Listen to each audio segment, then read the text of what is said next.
marathon date.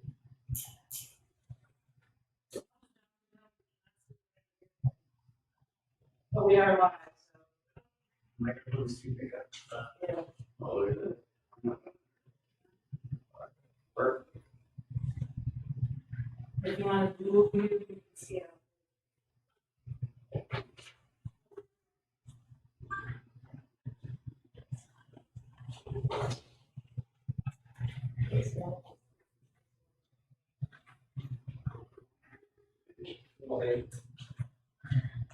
Roll your face.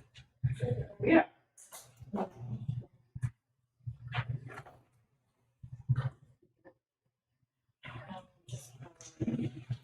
You got any weird side home? Yeah, home and talk to you. Perfect. You.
The only thing we should do would be that.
Yeah, that's why not.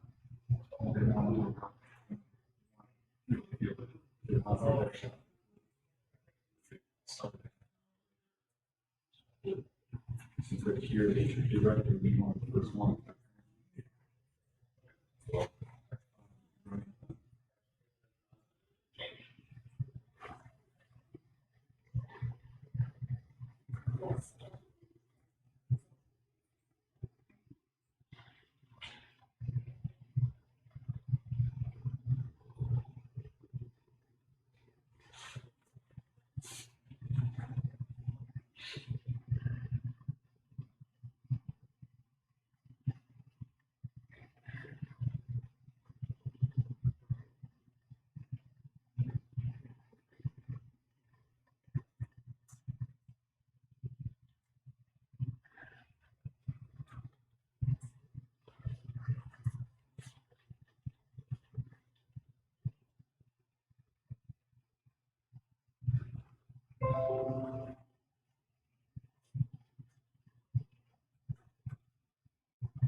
Zero.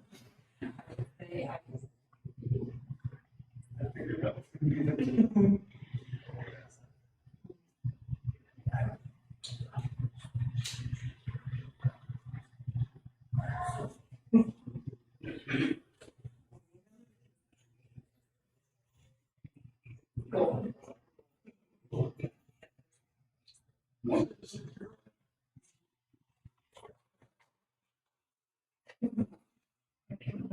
I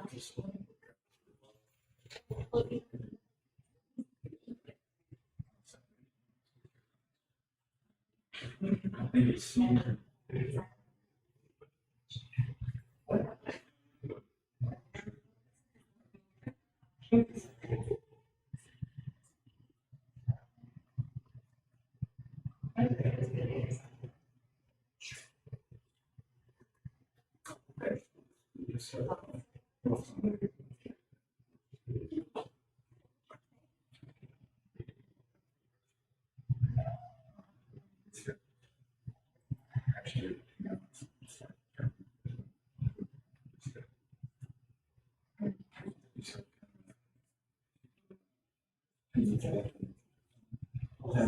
Tennis probably the ones that soccer. This one.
Sports.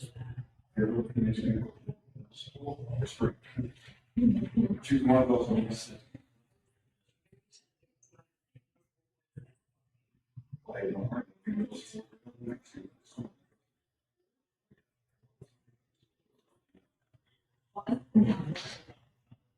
Volleyball, basketball, BT or something.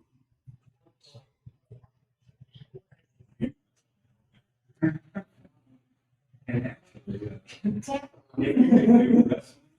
you could theoretically sports either way. What?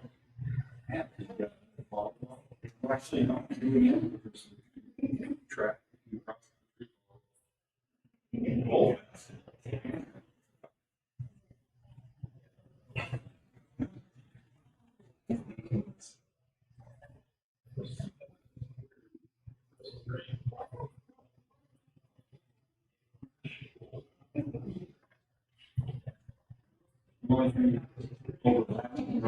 Girl basketball.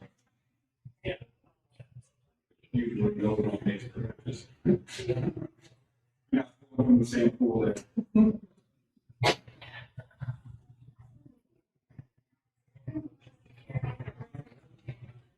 Good. Good.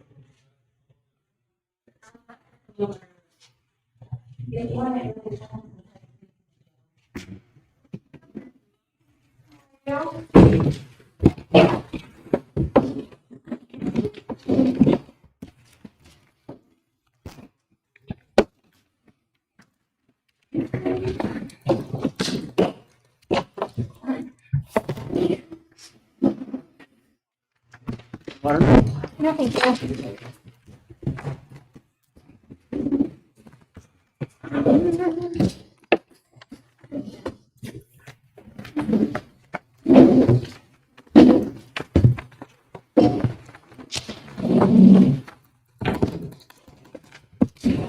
Now we're running a little late. I'm going to ask you just to give us a minute to get started.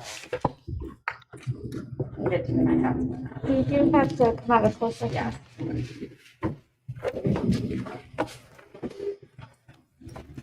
James, what do I have to do? Anything? I think we're good.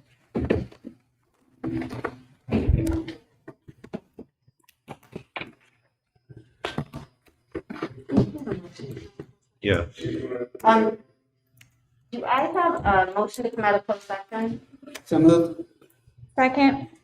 And Amanda. Always good to do a roll call. Okay, motion to come out of closed session. Dave, Yes. Julie, Yes. Chris, Yes. Sarah, Yes. Jeff, Yes. me, and I guess, and Nancy. Yes. Okay. Motion unanimously passed to come out of closed session.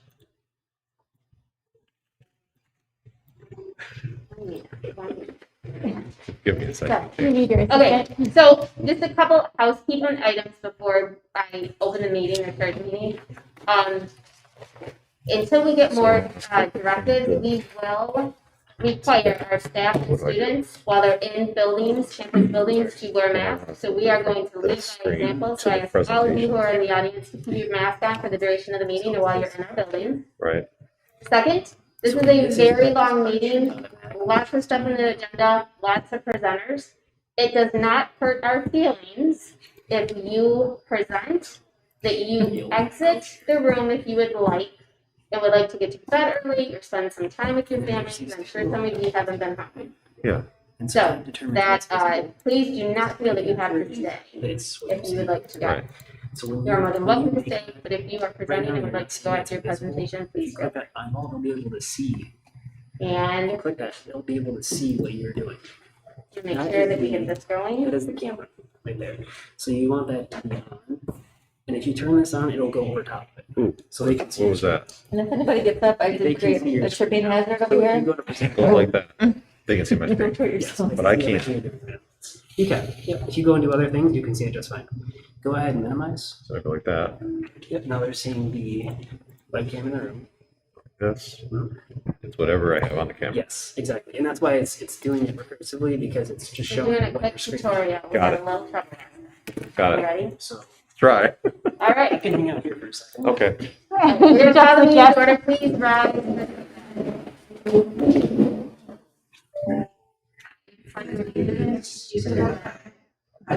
States of America.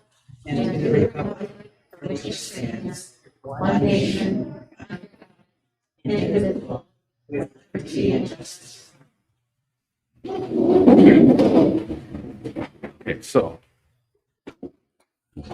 Okay, I think we have Dr. Cook. Have some introduction. That's it. Good evening. It is my pleasure tonight, and unfortunately she can't be with us because she's out of state, to recommend for hire Miss Madison Battle as a special education teacher to begin the 2021-22 school year. Ms. Battle earned her Bachelor's of Science in Elementary Education with a special education emphasis from Williamston University in Delaware. She is currently pursuing her MA in Early Childhood and Educational Studies with a ZA endorsement from Western Michigan University. Ms. Battle has worked for the past year at the Capital School District in Delaware as a special education teacher for students in first and second grade. Ms. Battle made a very positive impression through 2 rounds of interviews. The interview committee unanimously recommended her for a final interview with Dr. Spina and myself. Both the principal and her mentor teacher stated that she was excellent in working with the students and parents and an asset to the building and the building culture. During all interviews, Ms. Battle clearly showed her excitement for working with young students. Ms. Battle was seeking employment in Ingham County as she is getting married and moving here to her husband's area, which is Stockbridge. So she is looking for a home in the area. She interviewed in various districts, but chose Williamston for its great reputation and the hometown feel. With no reservation, I recommend the board approve Ms. Battle's hire as a special education teacher for Williamston Community School. Thank you. Thank you. Are there any questions questions for Dr. Cook? So true story, if I could. Madison's from Delaware, which I thought was interesting because there's only so many people that live here that are from Delaware, other than myself. And when I saw Dr. Cook's on the board, her resume, I actually glanced at her address for the first time and looked really familiar. And after asking my parents, she lives in the house next to the house I grew up in. It's the whole, well, it's a little alcove of Dover, Delaware, from Camden, Wyoming, but yeah, you can't make this stuff up. Literally, the house right next to the house I grew up in. Small world. Small world, yeah. All right, if you don't have any questions, I'll accept the motion. I usually, okay, I just don't have it up right now. I got it. I'll make a motion that the Williamston Board of Education what is it? Hire Hire Madison Battle per the terms of the contract. Support. Or any other discussion? Okay, all in favor? Aye. Any opposed? Congratulations if you're Yeah, watching not from congratulations. Zoom or from Congratulations. YouTube. Okay, perfect. Perfect. Okay, now we're moving on to citizen comments. Citizen comments for this first round are for 3 minutes. You need to state your name and address, and the 3 minutes or your comments pertain to anything that is on our agenda. If you have a comment that you want to, that does not pertain to something on our agenda, those are at the end of our meeting. So, do we have any citizen comments? Oh. All right, moving on. Celebration. Adam. A number of celebrations to highlight since our last meeting. Start with recognizing that 5 students earned Business Professional of America honors at their state competition, with 2 students receiving recognition at the national level. So Williamston has a strong tradition of an outstanding Business Professionals of America team program, and Claxton does a great job with that group and continue this year to have another outstanding season, even despite the challenges clearly posed by COVID. We had 6 swimmers. There's that story, the previous story and this one are on the website. We had 6 swimmers that were cited by the National Interscholastic Swim Coaches Association as academic All-Americans. So that is an outstanding accomplishment for members of the boys and girls swim teams. Our golf team is currently ranked number 2 in the state of Michigan. So they've had a great season, and hope for the continued success there. Obviously this year with state testing, it's kind of hard to understand what the results are actually going to tell us, just given the uniqueness of the situation. But I can report that of all the 3rd grade students who took the 3rd grade literacy M-STEP, all of them passed or surpassed, I should say, the cut score according to the 3rd grade read by grade 3 law. So we'll have no students whose families, based on our preliminary review of the data, should be getting retention letters from the state this year. And then finally, as we know, Nancy Beal received a couple awards that we mentioned at our previous meeting. So MASD actually sent those to the central office today. So we have her board certified award and the level 2 award of merit, along with some cool little pins that I guess you could wear. So congratulations to President Beal on these recognitions. And that is celebrations for this evening. Any questions for Adam? Okay. We don't have anything under educational update, but we have plenty of things coming up. Superintendent's report. So just quickly looking at upcoming events, on our June 8th meeting, which again, that has been rescheduled. It was originally the 7th, and now will be on the 8th, so we don't conflict with a potential rain date for high school graduation.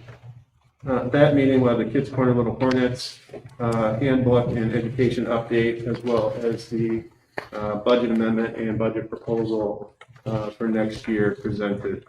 At the 21 June meeting, which is our final meeting of this school year, we will highlight our preview of the summer projects that will be worked on over the course of the summer.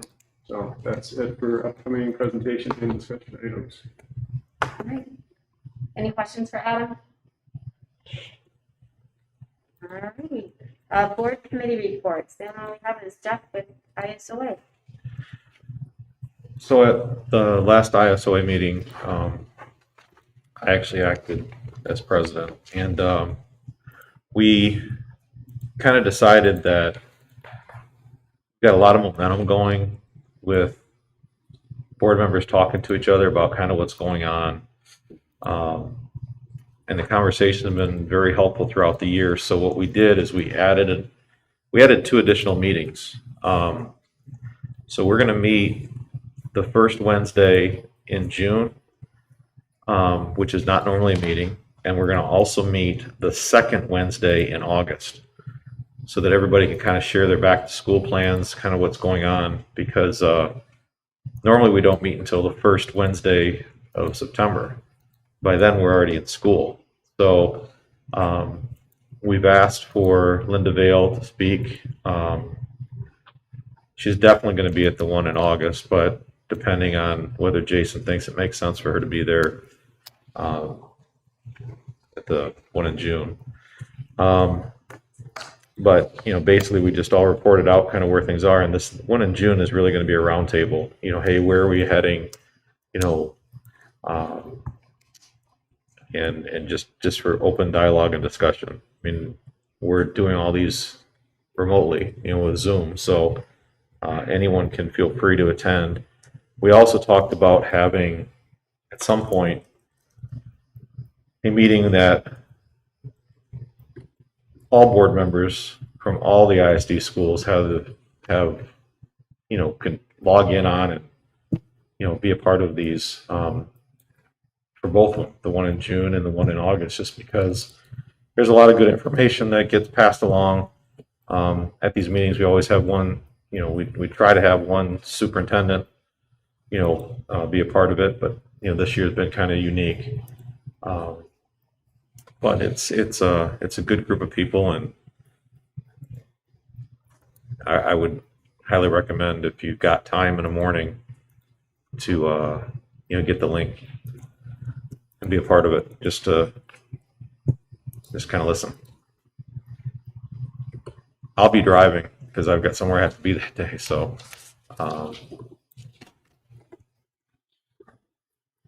Where can we get the link if we want it? you get it from Betsy, or you can get it from me. Are there any questions for Jeff? All right. Moving right along to our discussion items. We have the Williamston Middle School handbook. Hello. Deb and I are going to present our educational update together. Pleases the board. We've done a lot of thank you.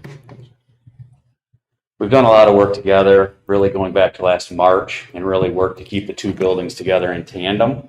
So much of what we've done, probably 90%, whether it's our instructional schedules, our instructional delivery, our PD for staff, we've really tried to do it lockstep together. So rather than have you sit here and listen to the same presentation twice, we thought that we would tag team it. A lot of it is very, very similar, and then there are some individual components to both buildings as well. So that's our plan if it works for the board. Yep. Okay. So I'm going to get us started. You could go to the next slide, please. Is that me? Oh, great. So a primary focus for both buildings this year at the secondary level, obviously, this was a very unique situation we found ourselves in, and the key focus was student engagement, keeping kids involved in school, keeping kids actively engaged in school, and also assessing how they were doing with their learning, hopefully while being engaged in school. So obviously there were really two different looks to the year. The first semester was completely remote. The second semester started with a hybrid model and then moved to the full-time afternoon. But the entire second semester, we have had some remote students full-time, and we have had students in the buildings in the afternoon. So I'm going to kind of parallel both semesters here. Like I said, the primary goal, first and foremost, was to engage our students.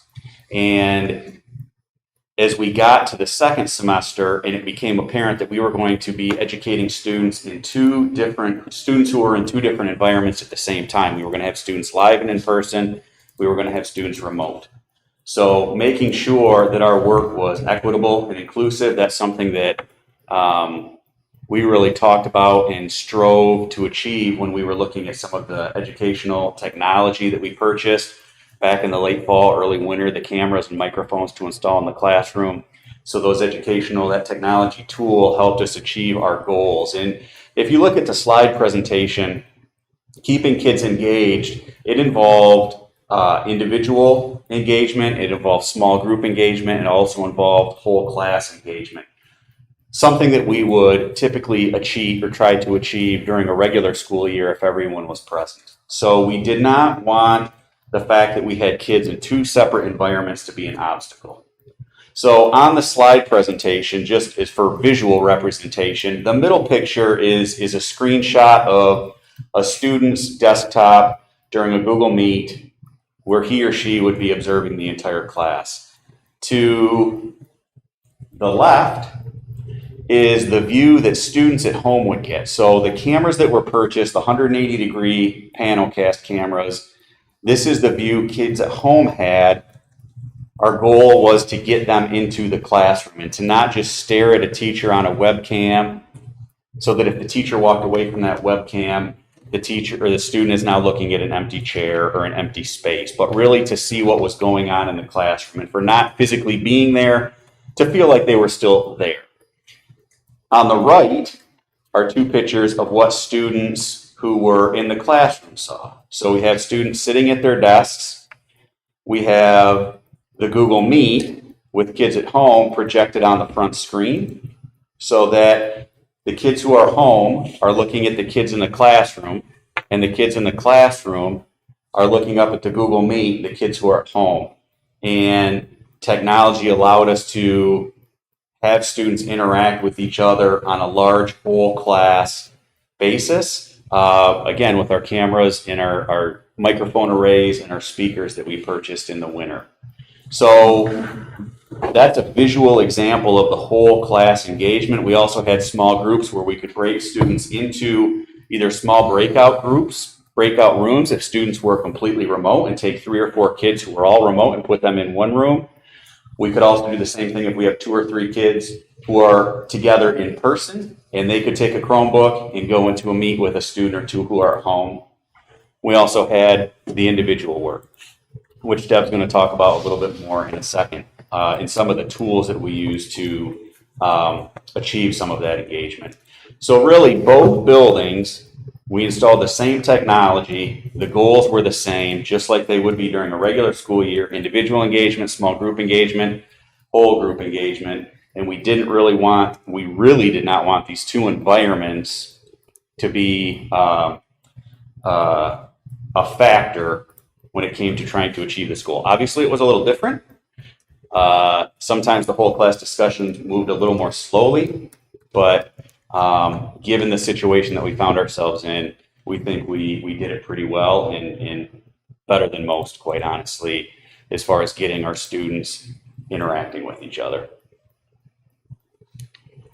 To expand on Dr. Dub's explanation of the different settings, we really wanted to focus on continuing to promote that active engagement. We know that students learn best when they're actively engaged. And so what you see here are some examples of students who are on the screen actively engaged. That would be the screen that they would see if they were in person, as well as online, trying to create that equity across different platforms. Teachers learned new types of tools to promote active engagement, such as Paradoc. We worked with Flipgrid, Kahoot, to just name a few, and then breakout rooms were definitely a tool that we use to really make those connections between the learners and also promote the discussions that are happening during that learning. Another piece that was really important for us is to really look at formative assessment. It's important for students to see what they're learning during that learning time and get real feedback in real time. And so the formative assessments were used for students to get the feedback on what they were learning, but also for teachers to gauge that learning and to adjust their instruction as needed. So the professional development, we really had to look at, how do we rework our professional development at the beginning of the year? We have teachers who are learning absolutely new tools. Some of our teachers did have a foundation before COVID, and they had some understanding of different interactive tools like Paradoc, but we really needed to get everyone on board. So we surveyed the teachers to find out what it was that they were really interested in learning more about to promote active engagement, and also ways that they could use formative assessment. So Paradoc is an example of the initial rollout of tools that we used, as well as expanding their knowledge on breakout rooms. And then after our teachers received that foundation of learning of how to implement the engagement tools, then we moved into learning walks. So teachers had the opportunity to buddy up with someone in their building where they could then demonstrate the active engagement as well as the formative feedback. And they worked with buddies and then provided feedback to their colleagues and then also identified their next steps. So as we've discussed, as far as the students go, we were really focused on the engagement and then the assessment to not only provide students with to inform them with how they're doing, but then also ensuring that the staff was being provided PD on how to conduct that assessment in their classrooms when you have students who are both in person and remote. But another focus for us this year was the social and emotional well-being of our students, and we tried to achieve this in a couple different ways. First, just on the website were a bunch of resources that were there from the fall. This is something that we kept updated by building. Things were on there, and these were community resources. These were not just specifically geared to students, but also hopefully to families if they needed support. Things such as the suicide hotline information, local mental health providers, and general wellness tips and ideas to combat stress during the remote learning period. Our students had the opportunity to reach out and communicate either remotely or in person with our counselors and social workers if they needed that one-on-one support. And then our social workers worked hard to make sure that our teachers were provided with wellness tips every week. They also went out of their way that if our teachers did need someone to talk to about something, that they were available for staff as well. So making sure that there were general mental health resources available to our students and community was something that was important. And then within that, where the students were involved was our Be Nice group that really started about a year and a half ago. Unfortunately, we ran into the pandemic, so this had just started to become what's hopefully a movement, and we had to move remote a little bit, but we still had staff, our social workers primarily, who were working with students who wanted to be a part of our Be Nice group, and this is where we got kids involved. So the goal was to actively involve students with Be Nice. There was a weekly focus on virtual support, which included tips on Instagram, on the Be Nice program and the mental health well-being. There was a student-created website. There were weekly updates to the Google Classrooms that our social workers ran. And then additionally, they had a couple initiatives. One of the challenges is they wanted to do some in-person initiatives that maybe would happen during a normal school year. How do we achieve that when we have so many people who are remote? a couple things they decided they could do is when we came back to school and it was necessary to transport students, they bought Be Nice face masks for all the bus drivers, not only so the drivers had the mask, but also the kids could get on, and just another reminder of our Be Nice program, kind of free advertising as kids got on the bus every day. And they also wrote encouraging notes to students trying to keep a positive message going. So with the with the emotional and social support, not only a list of community resources, but also to the extent possible, keeping the kids involved with our Be Nice program. So we definitely wanted to recognize that that was a piece beyond just the academics in the classroom. In addition to Be Nice, the middle school wanted to continue to focus on positive behaviors. We know that students benefit from that positive feedback, and we have some positive behavior incentives that were already in place at the middle school for a number of years, and we really look to see how can we maintain that in an online platform. So we shifted our buzz cards. Our buzz cards are promoting positive behavior on a daily basis. So if we catch a student that's doing something above and beyond, they get that feedback through the buzz card. In a traditional year, what that would look like is the buzz card would actually be almost like a business card. It's filled out and then given to the student. But what we did this year is we looked at an electronic format. So teachers were able to electronically produce the buzz card for individual students, and then they would receive that buzz card electronically. In addition to that, we also wanted to maintain our Student of the Month. Student of the Month a lot of times is recognized in person, and we did Student of the Month this year where we mailed the certificates to the students, but then we also electronically promoted Student of the Month. And then a new feature this year was Hornet Heroes. So students had the opportunity this year to identify teachers and the difference that they were making to students on an individual basis.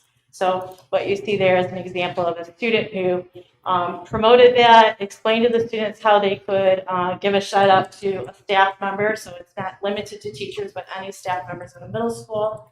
And we've been able to maintain that this year, and also promoting those positive behaviors and feedback for our staff. So although the year was different, there was a lot of focus on the academic piece, the engagement, the formative and summative assessment of students, the social emotional health, the positive behavioral recognition.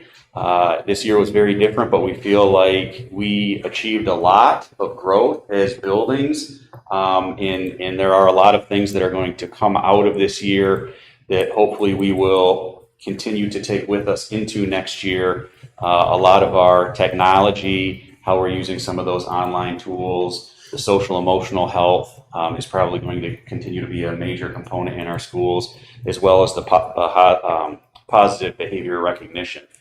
So now that we're here, and it's May, and we're about 4 weeks from the end, we are very excited at the high school that we get to end the year with some in-person celebrations.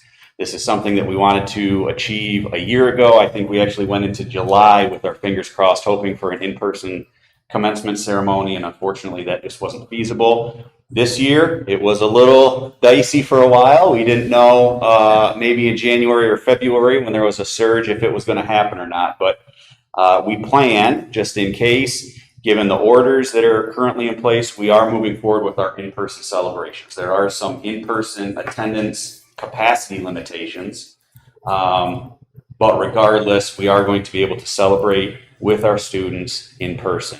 About a week and a half ago, almost 2 weeks ago now, we did have our first in-person event, which was our NHS induction ceremony. This coming Saturday night, we're going to have our prom on the football field.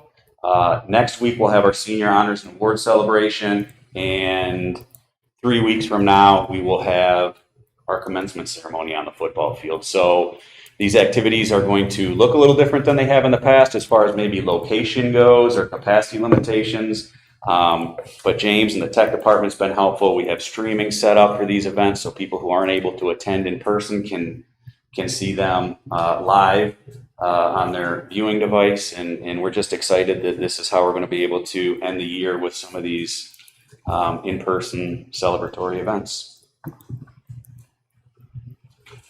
Any questions as we wrap up our year in our educational update? I have one. I'm really intrigued by these breakout rooms or small groups that you have. I've only had experience with all remote learners doing that. What does it look like to have a combination of both in-person and remote being in a same small group? So there's an extension that can be used to assign students to the breakout rooms. And once the students are assigned to the breakout rooms, then that can be a combination of online and in-person learners. The other option is for a link to a Google Meet where they can then be assigned to the link and go to that link.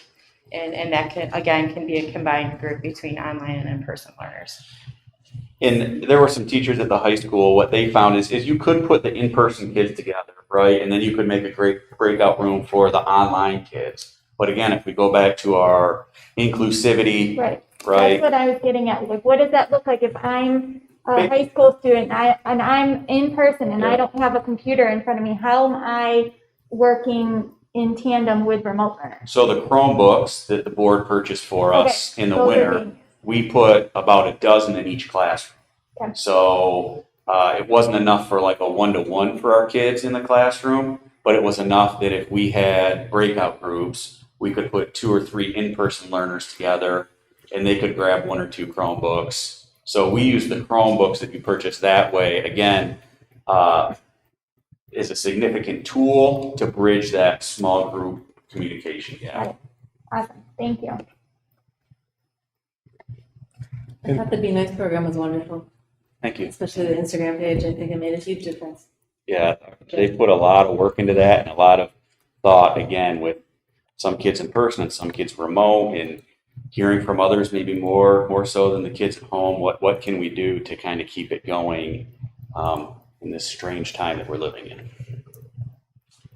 In terms of the mental and emotional well-being resources that are on the websites, do we have utilization metrics on which are being utilized and how we could take that information and promote it in other venues? It would be anecdotal based on just what the counselors and social workers are probably aware of as far as students or parents contacting them and looking to reach out further.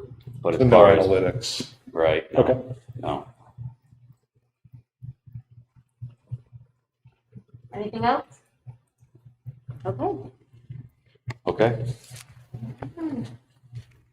We're going to move into our handbook, and I'm going to go first if that's okay, because this is Deb's first year. So I'm going to model on the fly how this handbook update goes. All right.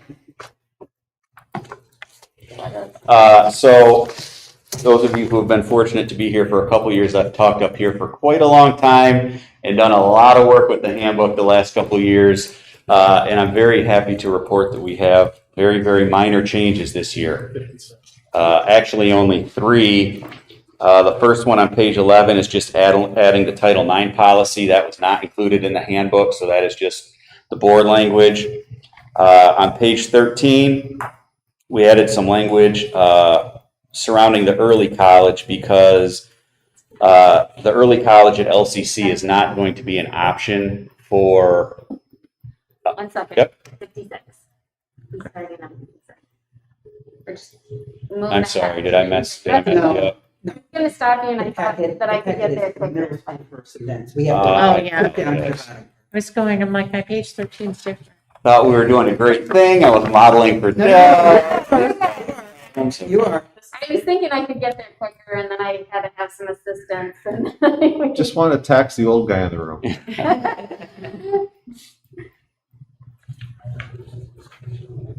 So the Title IX was on page 11.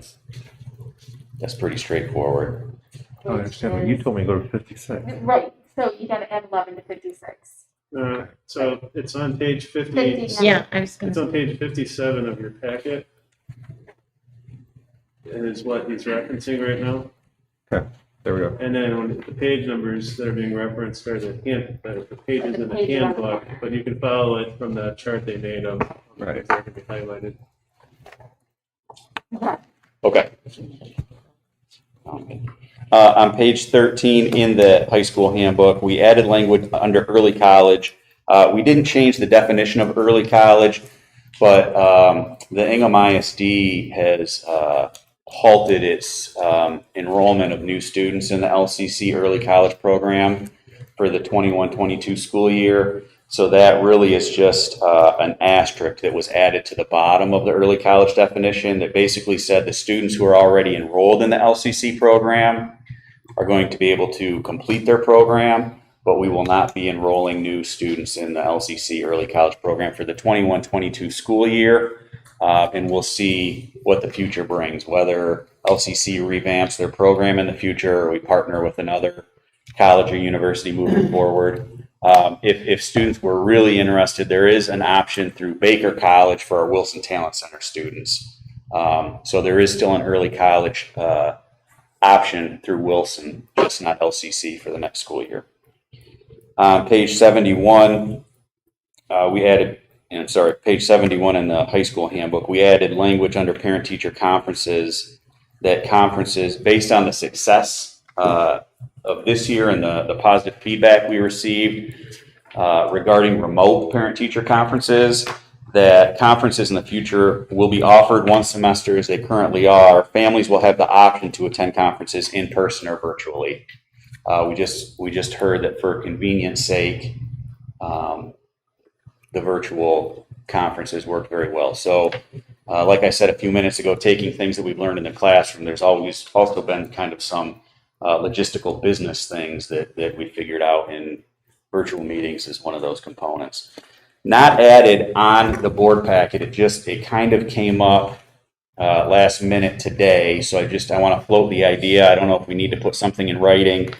The question was asked about adding social media to the cyberbullying definition in the handbook. So cyberbullying was added a couple of years as a subsection of bullying, and there's a general definition of basically digital communication, but it does not specifically state social media. So we are wondering if that's something that we would want to add, that term social media, to the cyberbullying definition. Again, I think we're covered based on the general definition, but if it just adds more weight if the term social media is added. And again, that would be applicable to both handbooks. The definition of cyberbullying is the same in both. So again, I don't know if that's for tonight, but I just wanted to kind of plant that seed since it just came up today. So it's covered because it's in the handbook, correct? Cyber, yeah. Is it covered because of cyber? It's covered because of cyberbullying, and it goes on and it talks about electronic communication, digital communication. Yes, please. Yeah. Cyberbullying is defined as the use of information and communication technologies such as, but not limited to, email, cell phone, instant messaging, defamatory personal websites, and defamatory online personal polling websites to support deliberate, repeated, and hostile behavior by an individual or a group that is intended to harm others. See, to me, it makes sense this put social media on there because of the fact that we've listed all these other things And it's not and it's there. not listed Yeah. in there. I would agree with that. I would agree, because I don't think we need to come back, we would just grab it. Just add social. Just add it. Add Okay, one of just to those. add it. Yeah. We'll just put it after a comma between a couple of the other. Mhm. Yeah. Yeah. Okay, perfect. Perfect. Thank you for that. Then the Are there question any is, questions about the high do you school want to- handbook update? Policy committee. Oh, sorry. Then we need to add that to our. No, you don't have to. But the question is, would you want the policy committee Dr. Duff, to? I have an ENL student at home who would like to know that there are indeed A minuses. Yes, I that don't- was Okay. an oversight, so that has been corrected. There's one piece of feedback from a board perspective, and I liked it on the middle school, but when we have these, if you put it in red line or put red text to show us where that is, going through. I didn't see it in the Okay. in there. I think we've said that before, but I think Yeah, it was. I mean it's just easier to read when we're Sure. doing 400 pages of Yep. word book. Will do.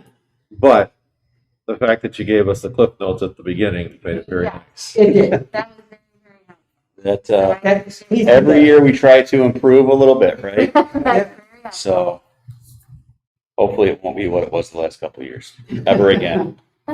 Any other questions about the high school handbook? Nope. Thank you. All right. Thank you. So you probably noticed when you looked at the middle school handbook, there's a lot of red font on there, and I just want to explain to you the thinking behind it. We have a lot of procedures that are in place at the middle school, but I found that they weren't really explained in the handbook. So the purpose of adding a lot of the additional pieces was to create a little more transparency for our families and just to make that information accessible in the handbook. So for example, on page 5 of the handbook, I noticed that there was a letter of welcome in all the other handbooks in our district, and I thought that it would be important to include that. So I went ahead and included that on page 5 in the middle school handbook. In addition, on page 6, I added the mission statement of Williamston Community Schools, also the mission statement of Williamston Middle School, and then the information about our administration, office staff, Board of Education, and then our central administration. So just noted that those were not in the previous handbook, and I needed them to be in this new handbook if it's approved by the board. On page 7, also contact information was added to the handbook. And then also to go along with all the other handbooks in our district, I added the non-discrimination policy and then the Title IX policy on page 8.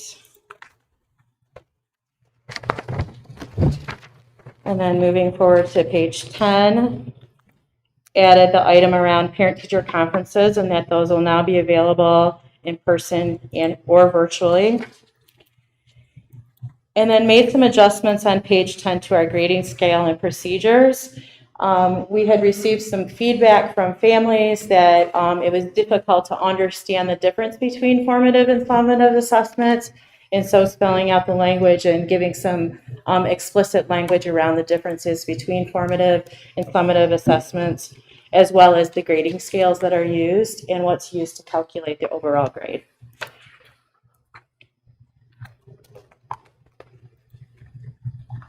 On page 12, you'll notice there's an addition to the high school credit.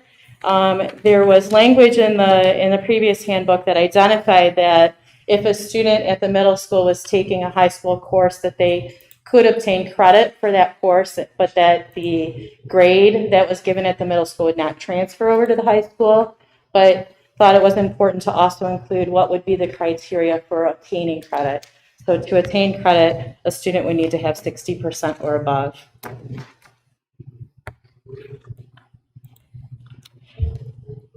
And then in the previous handbook, we had an explanation of the importance of attendance, but there wasn't really an explanation of what different types of attendances are accounted for in our building.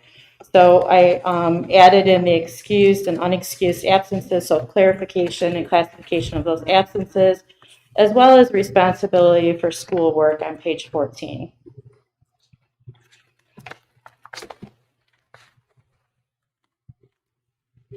On page 17, I added the closed campus policy. This is something that is a policy that is already present in the high school handbook. And as our learners are becoming older at the middle school, I thought it would be important to include the closed campus security. And I did note in one of the board questions, also including the back parking lot that we use during recess time. So there was the definition of campus, and I had included in there boundaries around the main building and the sidewalk outside of the main entrance areas. But I did not include the back parking lot, which is accessed during lunchtime. So I can go ahead and add that in if that's something that the board would like me to do. Yes, please. Okay. Thank you. And then on page 18, school meals policy, we have procedures that are used as far as accounting for the funds that each student has in our school meal program. And I just wanted to make sure that that was included in there since that is a procedure that we do use at the middle school. On page 26, I noticed that we had a vehicle violation in our handbook. And I thought about that, and I thought, you know what? I can't think of a time where I've worked at the middle school and I had a middle school student that actually drove a vehicle. So I thought we should maybe take that out of there. And then on page 34, made some changes to the athletics and how students register. Can I ask one question on that? Yep.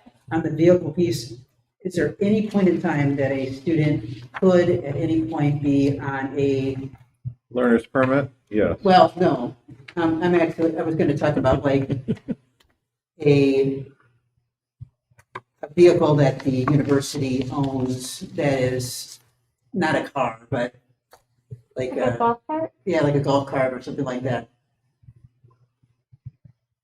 I mean, I'm just asking the question. I mean, Unless, that'd be the only thing I could think of. it's like, You mean if a student was driving a golf cart to do something? Yes. We don't have golf carts, do we? we don't. Or I the don't. meter. At the high school there is, but not, I don't think down here. Three. Three. Yeah, Okay. he's a fast learner. Okay, I'm just asking the question. I mean, we probably don't need it, but that'd be the only kind of vehicle that I could think of that if there was any point in time that someone like a student could drive something like that. Or be asked to drive something like that. Yeah, I just don't see that. I don't see that happening. Okay. Keep going. Okay. So we were on page 34, and I just changed the language under athletics to reflect our current registration process. So our registration is electronic, and physical forms are also electronically available.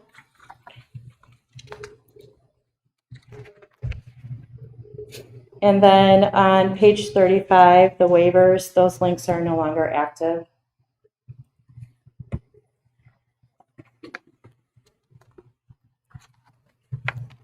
That's it. Are there any questions about the middle school handbook?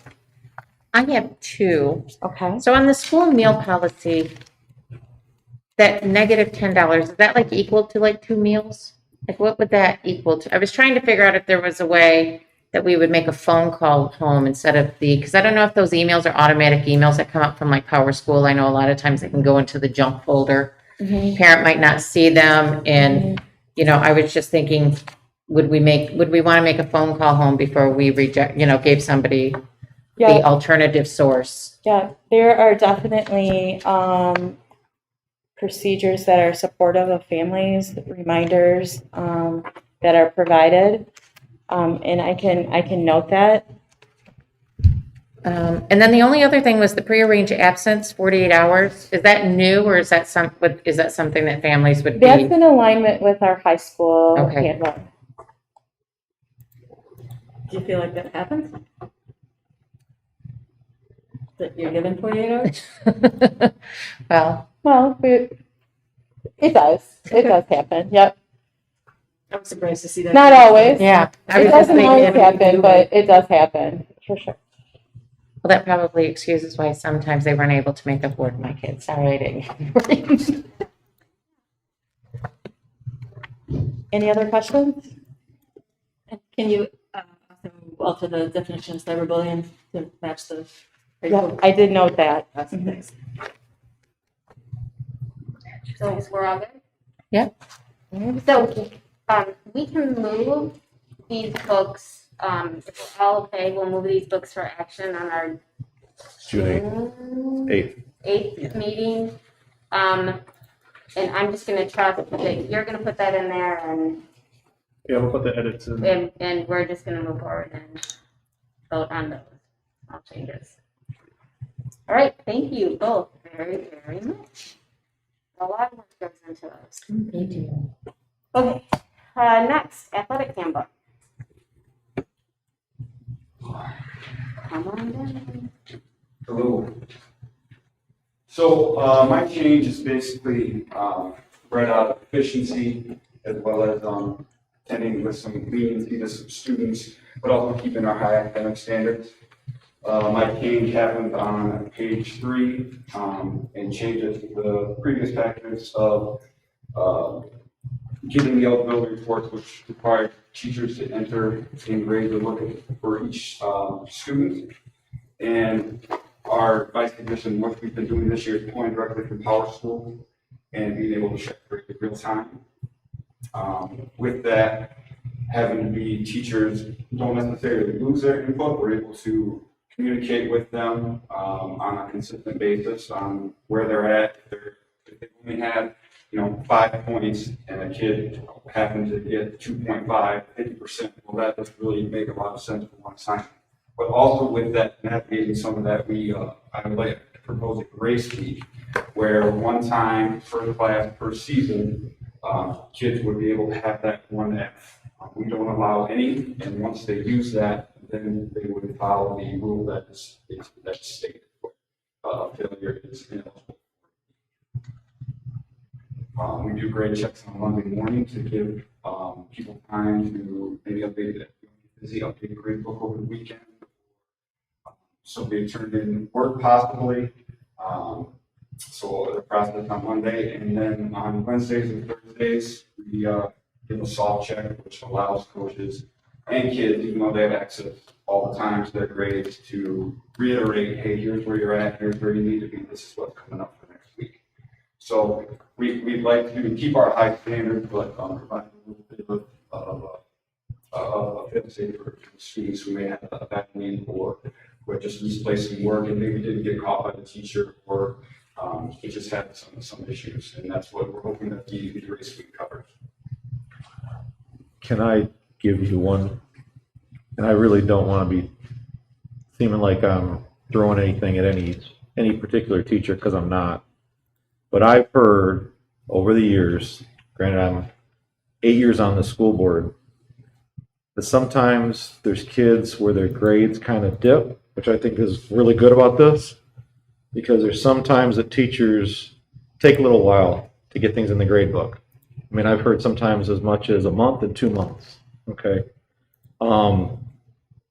This would allow the student, what I would hope would the student be able to come to you and say, here's 4 assignments I've turned in, but they're not in the grade book yet. And then this brings the human element to the whole scenario to allow a kid to possibly be able to play, where if it's before it shows an F, it's an F. So I think that that's fantastic. The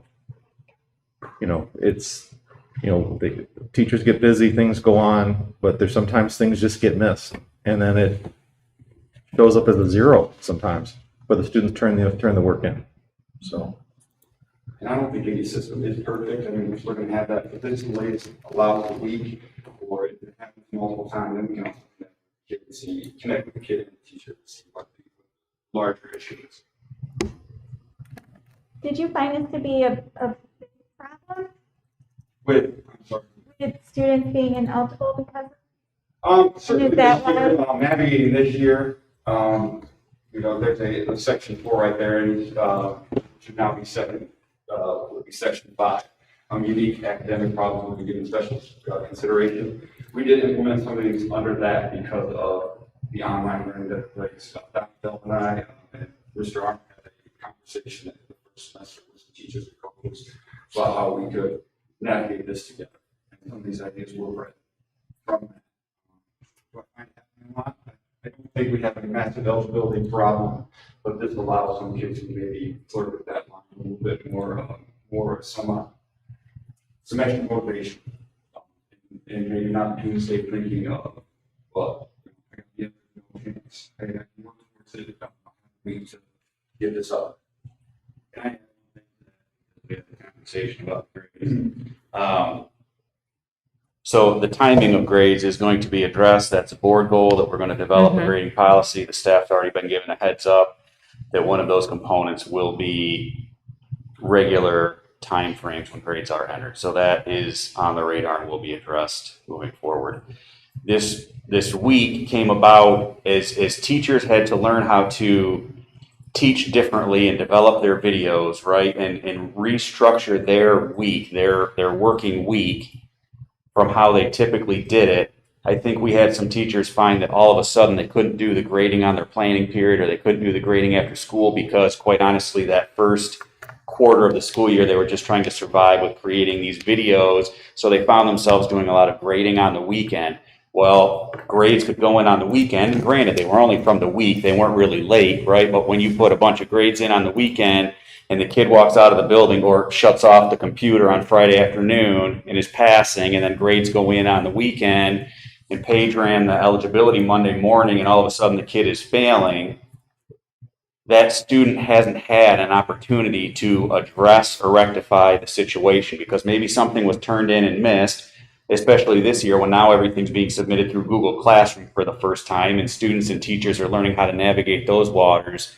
So this just gave a little bit of grace so that kids weren't totally caught off guard. They had a chance to try to work with teachers, right, who maybe were, again, using their time differently throughout the week because their job has changed, and it seemed to work pretty well. So this isn't quite, the proposal isn't quite as lenient as we were this year. The difference would be you got your grace week. Once you went into that second week and you were ineligible, the day the teacher put the grade in, if it was Tuesday or Wednesday, you were eligible that day. That's how we're operating this year. Again, under bullet point number 4 up there. But next next year, you have the week grace, and then it doesn't matter if you turn the work in Monday, Tuesday, Wednesday. If you're ineligible for the week, you're ineligible for the week. You had a week of grace.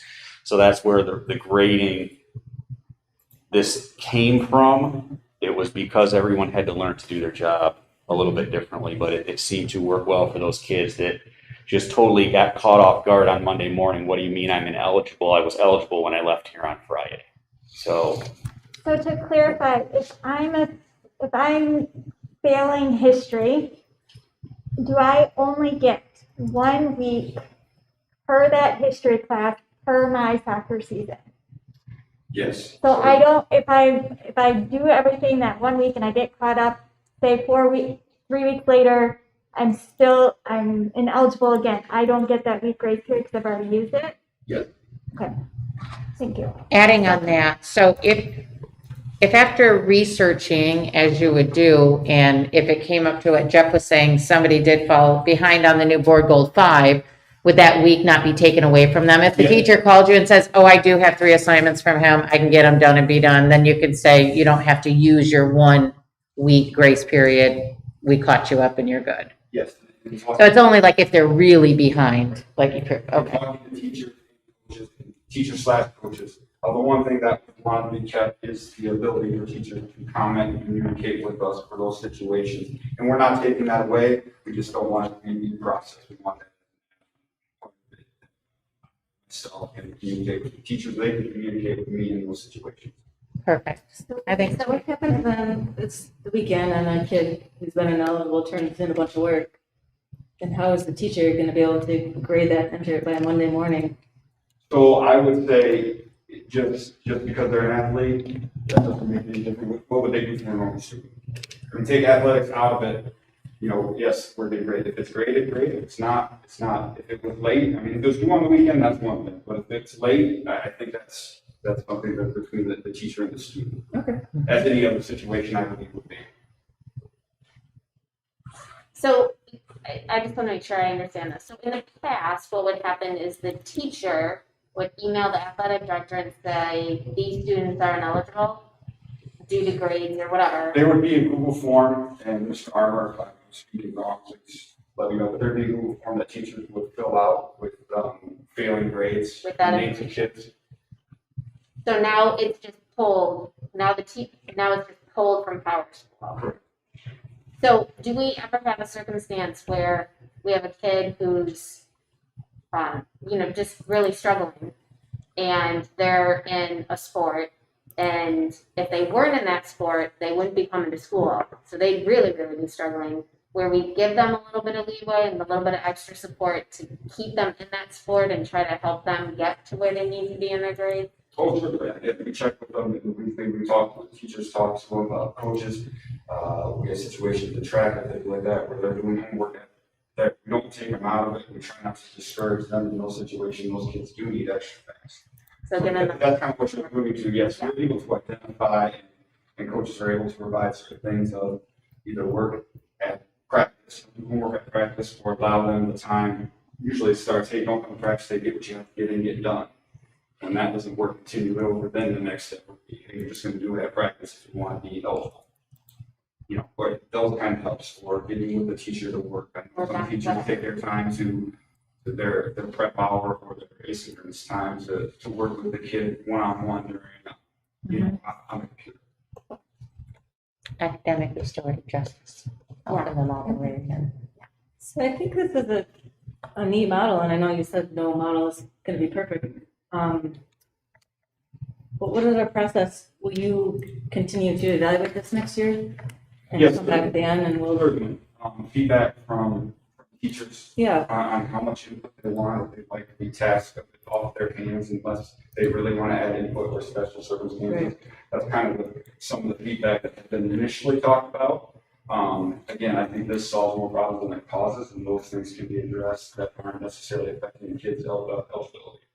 So I would certainly, teacher feedback is going to be the main thing. It's really all we're changing is that grade week. Yes, how grades are pulled, but that should be kind of the same anyway. So that teacher evaluation component will be large, what we do, how we go forward. Okay, great.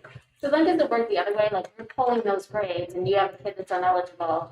Do you let the teacher know, hey, this kid's ineligible, and that teacher can say, well, they did really bad on this test, so maybe I can give them some extra support and help them get to where they need to be? Yeah, Do you let them know? the other thing that came up with this is providing teachers a roster, so they know who's an athlete and be able to address some of those things. Also on those, look at it, talk about that. The other thing, we provide a lot of that information to the coaches. And they address it, they talk to them, they make it their part of their plan to practice. All teachers get a list every Monday of all students in their classes who are banned. So they don't even have to go to Power Pool. We're gonna print the list, we're gonna talk to every kid throughout the week, like a tier 2 intervention. Yes. And we are going to email the teachers to make sure that nothing isn't overlooked, they get busy, maybe they don't need to go into Power School to look at grades for a couple days because there's something that happened. Monday morning, every teacher is getting a list of every student in their class.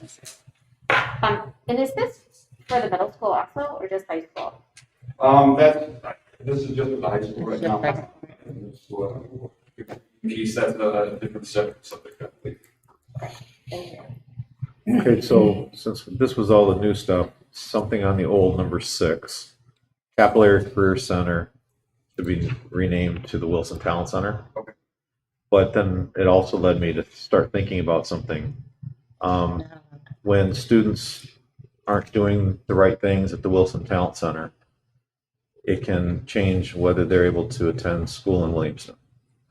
So I see that this is based on a semester, but I do think that if there's something that, if a student is not doing what they're supposed to be doing academically at the Wilson Talent Center, I don't think they should have a free pass for the semester in order to then all of a sudden, hey, I can play but I'm not doing what I'm supposed to be doing. Because there is communication from the Wilson Talent Center to Williamston Community Schools. I think if they're not performing the way they're supposed to at the Wilson Talent Center, I think that should be an eligibility issue as well. Yes, and I'd like to talk to Mr. Arnold a little bit more about that. I think that someone gets, 60%, but it's not semester, so that's 50, and but the kid 50, we're not taxing, but the 60% we are. So I'd like to talk to them and see how we can make that uniform so it's.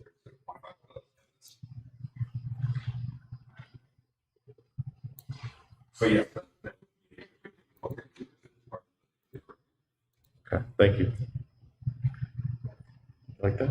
Thanks, Paige. Anybody else? Okay, Thank you. move this forward. Moving. And then cross off. Middle school advanced social studies course proposal. I believe this is Dr. Cole. Yeah. Okay. Oh, I don't want to. So tonight I'm presenting for consideration by the board an advanced 8th grade social studies pilot. Give me a second. Okay, sure. I want people at home to be able to see this. Okay, we're good. Got it? So the agenda, which is very full, is the rationale, the goal, recommendation for students for the course alignment, program details, survey of students, the materials, the cost, the oversight, the course evaluation, recommendation, and the questions after. So the rationale, this course will prepare students for the rigor of advanced high school courses. Students will be challenged and expected to engage in independent and analytical assignments and options other than I shall, which requires off-campus learning, is the reason that we're bringing this to the board tonight. The goal is to have a social studies option at the middle school, which can be a segue opportunity for other advanced classes at the secondary level. Additionally, to develop a rigorous social studies curriculum that will challenge, motivate students, and enhance reading and writing skills. Currently, this class is open to all students. If there is criteria that needs to be set, if there are too many students that are interested in taking the class, we have 3 criteria that we set. NWEA score needs to be above 218, 218.4 to be exact. Non-achievement score, which is on the report card, needs to be above 3 in the areas of work habits and participation. And the semester average from the 7th grade social studies class needs to be an 85% or better. So the course alignment, this is part of ELA, college, career, and civic life, which is called the C3, and the Common Core standards are all embedded in this course. The course objective will focus on depth of knowledge, and I believe you have a handout that explains the depth of knowledge and the wheel that you'll see, which designates how deeply students know, understand, and are aware of what they are learning in order to attain and explain their answers, outcomes, results, and solutions. There are 4 levels, as you can see, to describe the learning outcome: knowledge acquisition, knowledge application, knowledge analysis, and knowledge transfer. This course was designed for high-level cognitive rigor, utilizing depth of knowledge levels 3 and 4. This pilot will serve as the foundation for any potential future honor classes at the secondary level. The program details, this is inquiry-based using the C3 framework. This is a guide to help establish higher standards in civics, economics, geography, and history, all the way K-12. Cornell Notes, which refers to note-making instead of note-taking. It provides strategies to increase comprehension. There's DBQs, which is a 6-step method that builds on students' curiosity and increases motivation. There's Project Citizen, which some of the board members might remember having been impressed by in the previous year. And it's a team-based research project to discover problems and identify solutions about our system and government. So Socratic seminars, which include open-ended questions, so the responses are critically thought out and articulated to reflect higher order thinking, and a hexagonal thinking, which connects a series of ideas and then has students providing evidence to support those ideas. Those are all areas that are going to be within this program that have been developed. A survey went out to students. About 37% stated they would like the option of an advanced course. The students favored a project and activity format as the structure, as you can see. Materials, there are going to be mini-Q lessons in both civics and American history that will be needed to be purchased. They help the students understand the process of close analysis, interrogation of documents, and argument writing. And each mini-Q lesson comes with 3 norming essays: non-proficient, proficient, and higher proficiency. So they're already in rubric form, so the teacher is able to grade that accordingly. The cost, there were 5 days of PD time and the 2 mini pews, which is a total of $1,250. Classroom and state assessment data will be compared with data from other social studies classes at the end of the year as part of the oversight. And additionally, questions on the PSAT can be looked at to determine if students are correctly answering the high-level questions. For course evaluations, students will maintain academic standing from previous year while completing coursework which is inquiry-based and highly rigorous.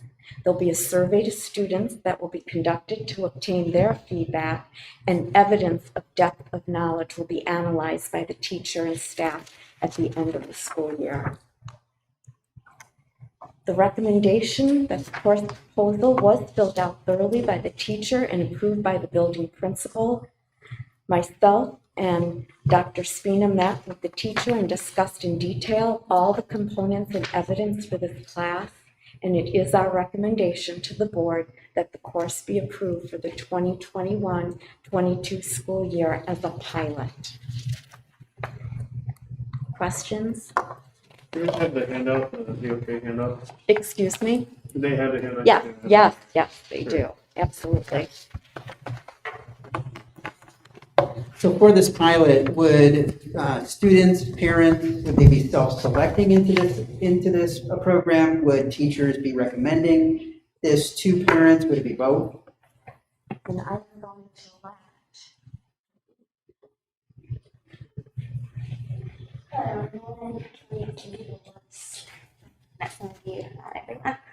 Yeah, so we did have the survey that we conducted just to see interest level.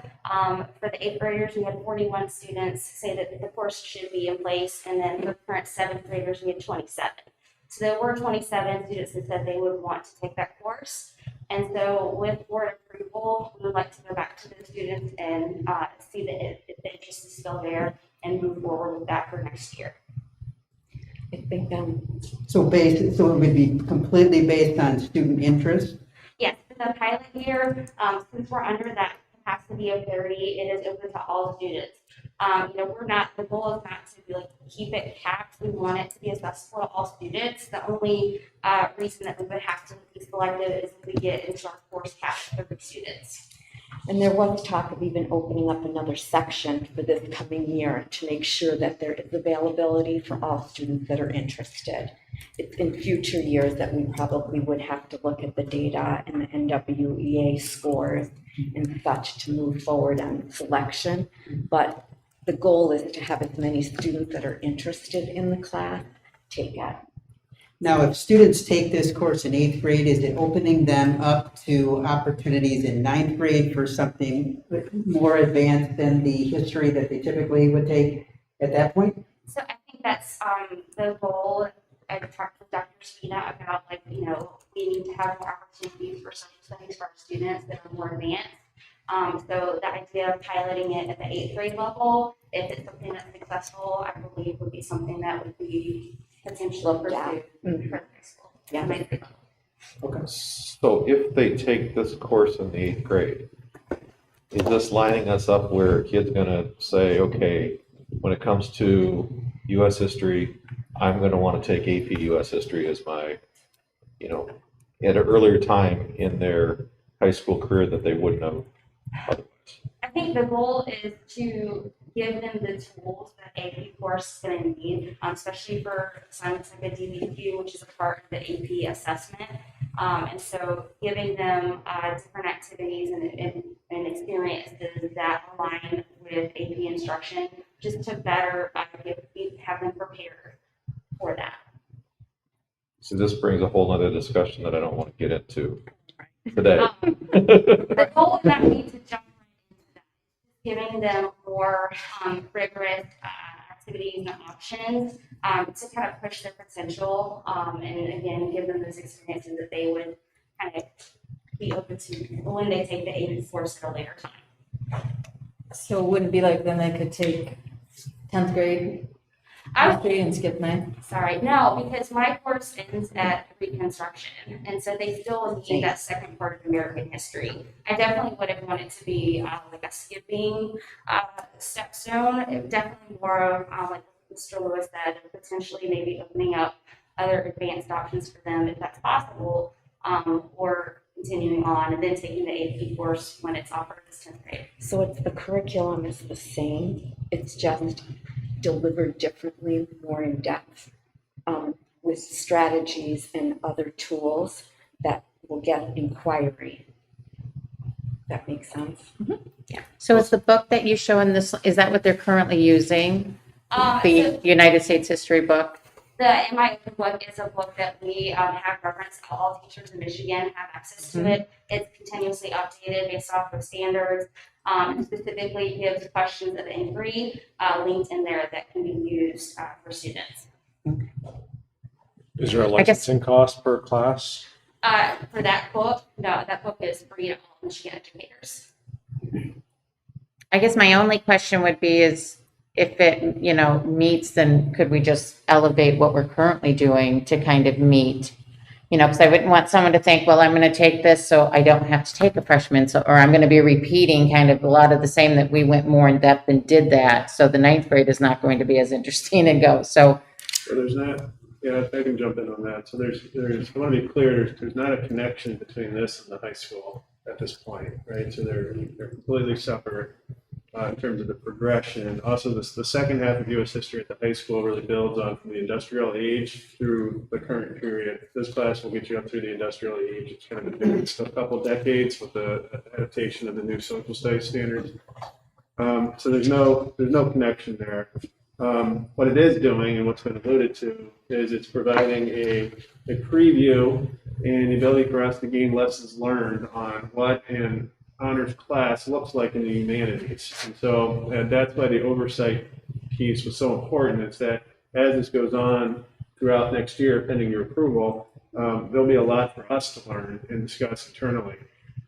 So there's significant benefit. And then the third piece I would suggest is that reuse depth of knowledge is kind of our protocol throughout the district in terms of defining what rigor looks like. And so this is a very systematic way of integrating depth of knowledge into the humanities in a relatively low stakes environment, right? Because it's not at the high school where students are accumulating credit for graduation. It's not going to go on their transcript.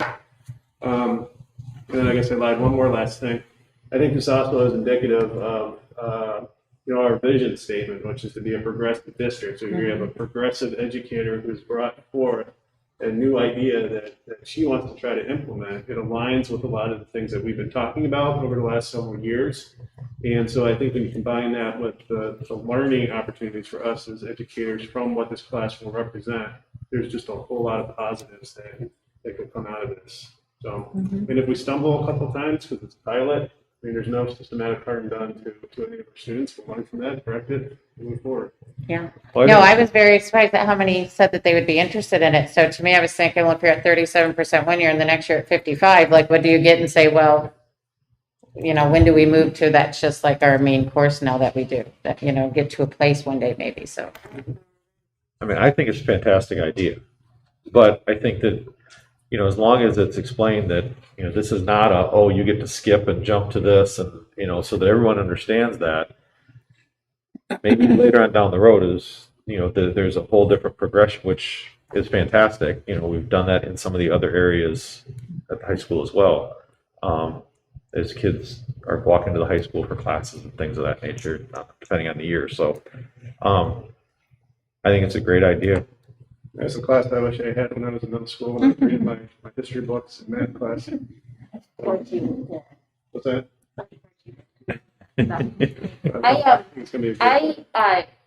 I think also it's a good opportunity, every time kids kind of just move up, they've got to learn how to study, they've got to learn how to look at things differently, this is a different step. I would like to just ask on a side note, do you also do like a club or something with some social studies kids? Or clubs? You do. So I don't know if any of you had an opportunity. I've had an opportunity to be interviewed by some of them, by two groups, and I clearly underestimated how they were going to come prepared and take me to town on the questions that they asked. So if there is any, if these kids, and there were two different groups from things that they were researching, like they're ready, they will have no problem. And high school, get ready, because I was like, holy cow. I had to pause my camera for a minute and take a breath because they were grilling. And when I gave an answer, they grilled it even more. And I was like, ah! So you got a whole group of kids that are ready to do something more and to be challenged. And if you don't challenge them, then that's going to be a problem. Yep. So kudos to you. It was exactly I think it's great. We need more civics. I was like, oh my God, I told these kids to call you. Amazing kids. And like I said, I think it's an opportunity. I started Project Citizen this year, and they are just thriving with it. Like every day, we're constantly, they're interviewing today. They just got surveyed their peers to see if they would be interested in what their policy is going to be, and they convinced students to write them letters of support. I mean, they're active participants in the government, and that's the goal. I'm telling you, they weren't like. They were prepared and they were ready and they were professional and they were like not having help from parents. They were, I mean, they were very respectful, but they were not like, that was not like the old fashioned social studies class I had. So I was like, oh God. So I think it's fantastic, but I do have one concern. If you're saying it's based on students' interest, what about the parent who didn't know about this and is mad that their child did not indicate they were interested?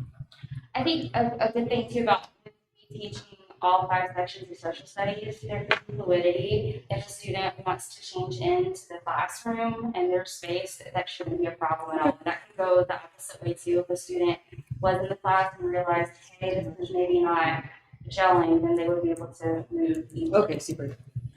and when kids sign up for classes in middle school, parents have to like sign off on their like schedule. They do. Right, is that correct? Yeah. So they would know if that was something. So, yeah, we love to hear that this is all inclusive, that any student can enroll into this class. That's something that we love to hear. But did you say that of the, 27 that showed interest, that you're only going back to those 27 to see if they are still interested, or are you going back to the whole student body to say, this is what we have to offer, are you interested? Yeah, absolutely. We'll go back to the whole student body. Okay. That's why I got worried about, there's going to be somebody who would. That was just to see if there was interest to even begin thinking of putting this together. Yep. Is this something you would recommend to parents during conferences the previous year? We did not, because we knew that we wanted to put this, but it wasn't something that we did this year because it wasn't work free. So in the future, absolutely, it would be something to have that discussion. So, but, if I can jump in. So one of the things that we do is we have the course description guide. We provide that for all families in preparation for scheduling. So if this was approved, then it would go into our course description guide as an action. Excellent.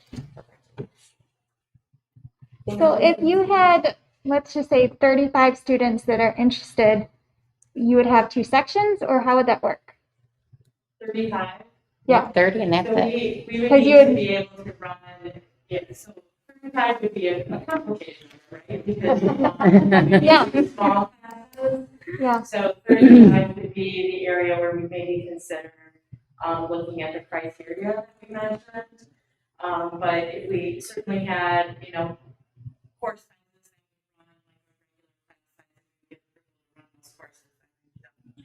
let's say the class was like 40 something interested, then we could run 2 classes. So it would be the transfer of like a social studies A class would then become the social studies pilot class. Any other questions for Lindsay or myself or Jen? I think it's great. Thank you. Thank you. Thank you, Lindsay. Are you all comfortable moving this? Yes. Yeah. All right. All right, This will be next. put on the next agenda.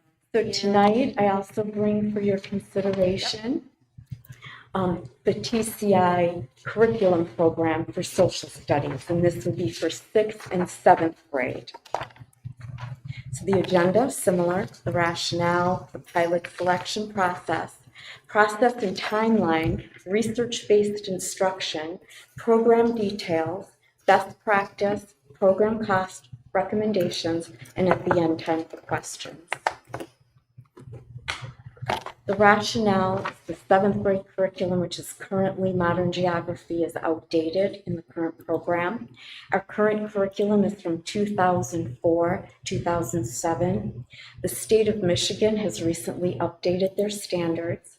The current curriculum does not align with newer technology, and the outdated material, biggest piece, is unable to be saved digitally. So students do not have access to it online. The pilot selection process that happened is the department felt that there were important areas to include in a new program, desirous for something that would stay for quite a while. So it needs to meet Michigan state standards, requires minimal supplemental materials, ability to adapt to the changing times. So as an example, 7th grade modern geography, what is now modern might not be, and so it needs to be able to be adapted to that. Ability to integrate with Google Classroom, ability to teach with blended or flipped learning, ability to access online, ability to incorporate reading and writing strategies, elements to support learners in different tiers of our MTSS system, which also must include ELL learners, and culturally sensitive. That's what they were looking for. The timeline and process began September of 2019. The department met to create a proposal in need of a new curriculum. Fall of 2019, a timeline was established and a review process of the curriculum was developed. Instructional practices, materials, and selection of the top 2 programs were looked at. Curriculum pilot was selected, and unfortunately, due to the pandemic, the pilot began the fall of 2020 with focus on digital platform. The recommendation to curriculum director and superintendent was received March of this year, 2021. So the pandemic stalled some of the work that we had hoped to do last year. The research within this program is the educational theorists. They contributed 5 key premises behind the TCI approach. Students learn best through multiple intelligence. Cooperative interaction increases learning. All students can learn via the spiral curriculum. Students benefit from having explicit learning goals. And last, learning is optimized when linguistics and non-linguistic experiences are valued equally. TCI includes in the program visual discovery, so students can view and interpret images, dynamic interactive activities, experience exercises that make abstract ideas or remote events meaningful, writing activities designed for all learning levels, small group activities that support student talk, and end-of-lesson processing assignment to support problem solving, synthesis, and application skills. It's very student-centered. It supports understanding by design. It has understanding and essential questions built into the framework. It includes thoughtful, reflective learning and use of high-level skills. Assessments are valid and varied. They're performance-based. The material is engaging and effective, developmentally appropriate for the years that were 6th and 7th graders, and it's geared toward diverse abilities, interests, and the needs of all students. So the 6th grade curriculum focuses on 6 ancient civilizations. Students examine the growing economic interaction among civilizations, as well as the exchange of ideas, beliefs, technologies, and commodities. Students assess the political forces of those times, particularly the rise of the democratic ideas, which continue to influence our world today. In 7th grade, the students study geography with an emphasis on the economic system of different regions. They compare and contrast how different forms of government affect countries economically. They also study continent resources and how they impact the economy in those specific regions. So the overall TCI program, if you go into the sites, will explain that they are guided by state standards. Each lesson begins with a preview activity that helps students build background knowledge and make connections. Lessons include opportunities for students to take part in authentic learning assignments in which they are encouraged to apply personal voice and interests of their own to demonstrate what they're learning. And the program examines multiple perspectives. It updates and keeps the information current so that students are learning what needs to be learned for this particular time period that they're going through. Program cost totally $24,070. It includes updates to the materials when they are needed, assignments, text to audio, online interactive student notebook, game-like reading challenges, messaging and file sharing, and there is translation of language. Everything is within a 6-year time frame. So for 6 years, we have access to all the student licenses and the teacher licenses. Oops, sorry. So the recommendation, based on the thorough review of the TCI program, the middle school's recommendation and central office agreement, we do recommend to the board the adoption of TCI's Geography Alive, Regions and People, the Ancient and Medieval World program for 6th and 7th grade social studies, which would begin the fall of 2021. Now, questions or any comments that you'd like to make? Dr. Cook, just one question on the program costs slide. You had said that this was a curriculum for 6th and 7th, but in the cost, you have 6th through 8th. Is there a piece of this curriculum that will also impact the 8th grade history curriculum? I think that's 6 to 8. No, it should have been 6 through 7. Okay. Yep, that was the mistake. Nope, Thanks for catching No, I it. think Yep. what it says, Chris, is that it's 6 to 8 social studies teacher license. Oh, but the one above is Oh, the 6th through number, 8th you're social absolutely- studies student licenses though. 6th No. through 8th grade. Right? Sarah is right. Yeah. It's the number of teacher licenses that we be allowed. Right. In the second bullet point, but the first one said 6th through 8th social studies student licenses. So that's why I didn't know Yeah, if there was overlap. Yeah, that's wrong. So, Yeah, but the teacher licenses are 6 to 8. yeah. Just think about the average lifespan of a social studies curriculum, 6 years. It's actually now an all curriculum is about 6 years that they offer it to us, and then such as our math program is being extended past the years that we originally agreed to, but a lot of times they retire the programs or they update them to such an extent or limit our online usage of the program that you're forced to relook at a different program or their newest and best. So it is very common to be 6 years in length. Any other questions?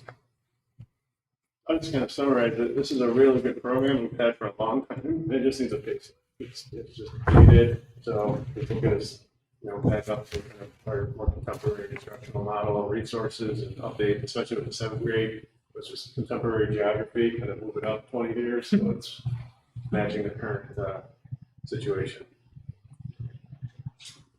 Any other questions? You mentioned needs will update kind of in real time. So a world event happens like Russia taking over part of Crimea. How long would that take before it would be reflected in the textbooks? I talked to our salesperson and he said that within a year to a year and a half, so it isn't like instant, Right. it's not like tomorrow, but that they realign and relook at everything, 'cause it's all digital now. Very So, good. yeah, all on the computer. Anything else? Okay, if everybody's comfortable, we'll move this for action at our next board meeting. Thank you very, very much. You're welcome. I have one more. Yeah, I just can hear go- it back up. So I'm not even sitting down. I just brought them all with me. So tonight, for your consideration, I'm also proposing the genetics course for high school. The agenda, you're getting to know this, rationale, goal, the desired outcome, course alignment, program details, the materials needed, oversight, the cost, and the course evaluation, and then at the end, any questions or discussion. So the rationale for this course is genetics is the study of the units of heredity, which is known as our genes, and it's a science making lots of new and exciting findings. Students who pursue this field learn about gene organization, function, and communication. The study of genetics is partially aimed at improving the health of people, and as a result, this course is a desirable elective to be added to our science department. The goal is to add diversity to our elective science course offerings at the high school that is meaningful as well as interesting to our students. Our desired outcome is to collect and analyze, to develop explanations, work collaboratively, practice lab safety, use models to represent microscopic processes, change and update existing models as new information becomes available, construct physical and digital models, and interpret past historical evidence gathered by genetic researchers to make or support claims. The course alignment aligns with Michigan science standards, and it's to build experiences, to progress, to show relationships among different variables. It's to understand relationships between transfer, sorting and combinations of genes, and understanding the how and the why of genetic variations. The course also aligns with next generation science standards, how to build experiences, utilizing and asking questions and defining problems, scientific reasoning to defend and critique claims, and explanations about the natural and designed world.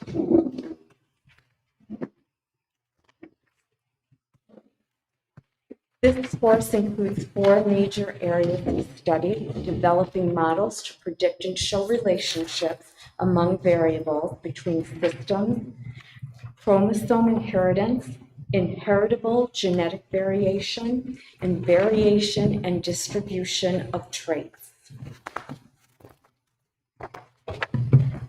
The materials that will be used, the teacher is going to provide questions based on inquiry. A membership to Gizmo Science will be needed. The course materials will include a student digital notebook. Concepts and applications will include a 2-page reading for each topic that's covered, and the textbook that I know has been shared, Biology Concepts and Applications.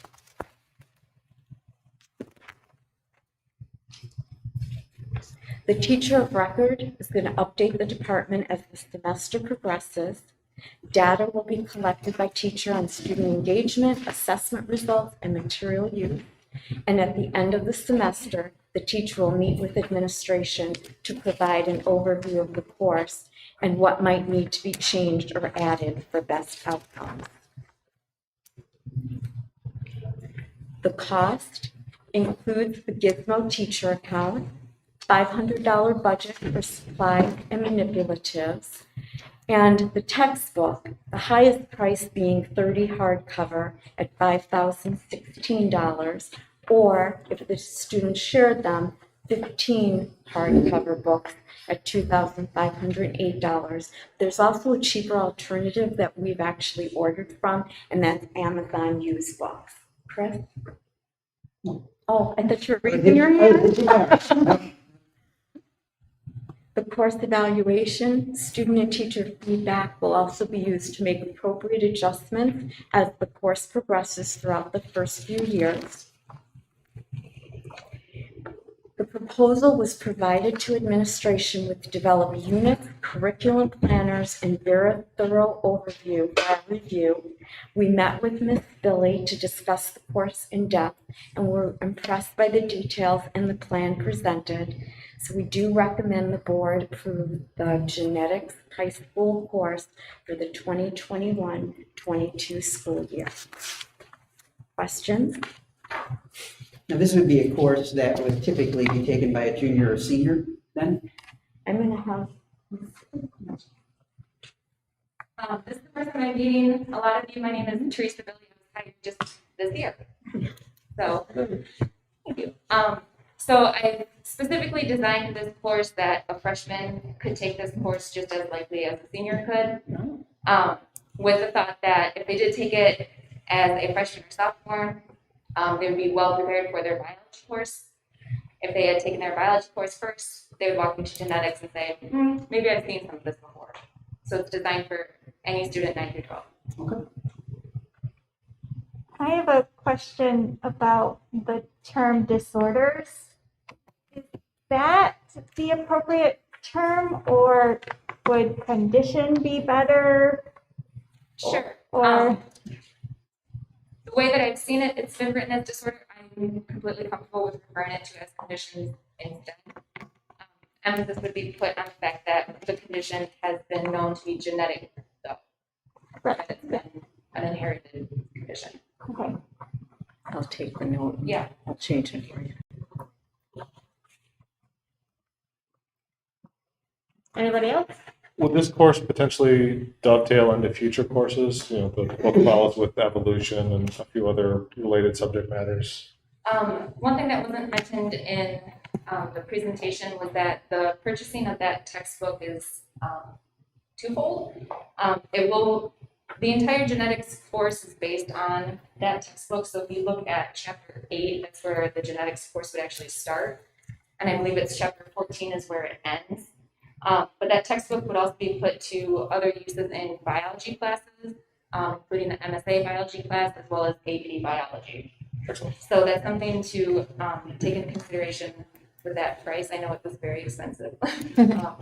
But it's not just the genetics course that it's covering, it's also going to be upgrading the biology as well. I just had a question on how much of this would be covered in MSA?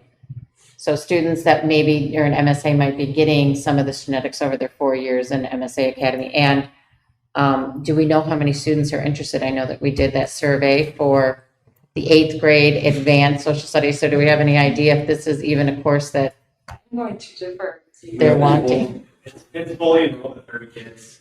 Okay. There's 3 enrollments, so the forensics course is 30 enrolled, and then the genetics course is 30 if the board approves it.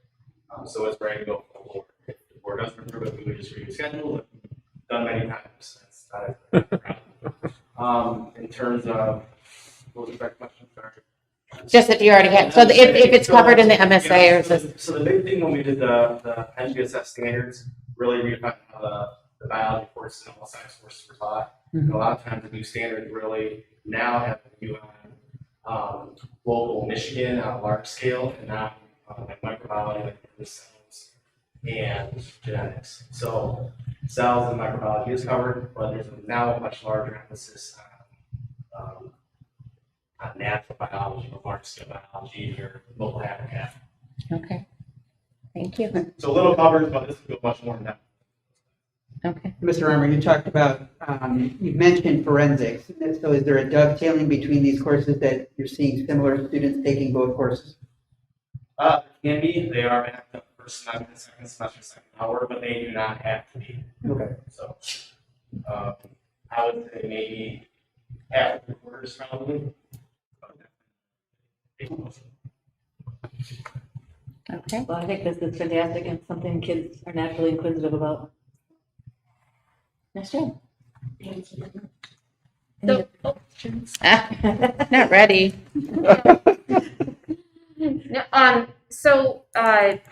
Is this, there's no prerequisite for this class. So like if someone takes biology 1, they can also take this then the later semester is a semester class, correct?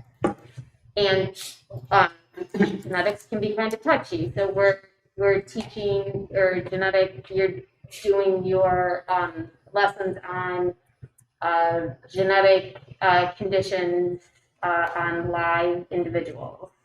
So like cystic fibrosis, Down syndrome, hypertrophic cardiomyopathy, like things that can, so live, okay. And do we, Adam, is there a preference of, I am not a good sharer, so is there a preference of whether we're gonna buy 30 books or 15 with the cost, or is that just something we're still I looking think at? we try to get to 30, but it might be a combination of see how many books you can find on Amazon. Okay, right. Go from there. I do have to say, if that's a used book on Amazon, It's in great shape. it's It's good really shape. used on it. It's a lot better than my college use books. Yeah. These are in very good shape. They're really nice, so. my I tried to preference would find be the try best, to get 30. Oh, so we upgraded the very good quality on Amazon. Right. We might have to go down a couple of. So this is something Exactly. we move to the next meeting. for Yes. So it would be my preference. I don't know if you guys have preference. I don't even know if I have a say. I prefer we could try to get 30 books. I mean, Yeah. sharing a book just seems difficult. I would prefer to have, you I know. think like I would want my own book. I waited But- to order more until we came to the board to see where we were going, Yeah. because I'm trying to find them on Amazon. Yeah. I think more options is good, so Yeah. if our student body wants it, then it's something we Should should be try like, to oh, give. I'm the kid that didn't get a book. Yeah. Okay, if we, are there any other questions? If not, we will move this to action at our next meeting. Thank you. Tell you Thank what's- you. What's interesting is I got a Cliff Note version on this at the soccer game, which is the next thing on the agenda. Now, is there any concern that, I mean, these textbooks are 6 years old already? Is there going to be a new edition that these are going to be outdated sooner than later? They're on Amazon, they probably are. I can answer that question. Yeah. There is already a 10th edition, but you're looking at a very large price increase.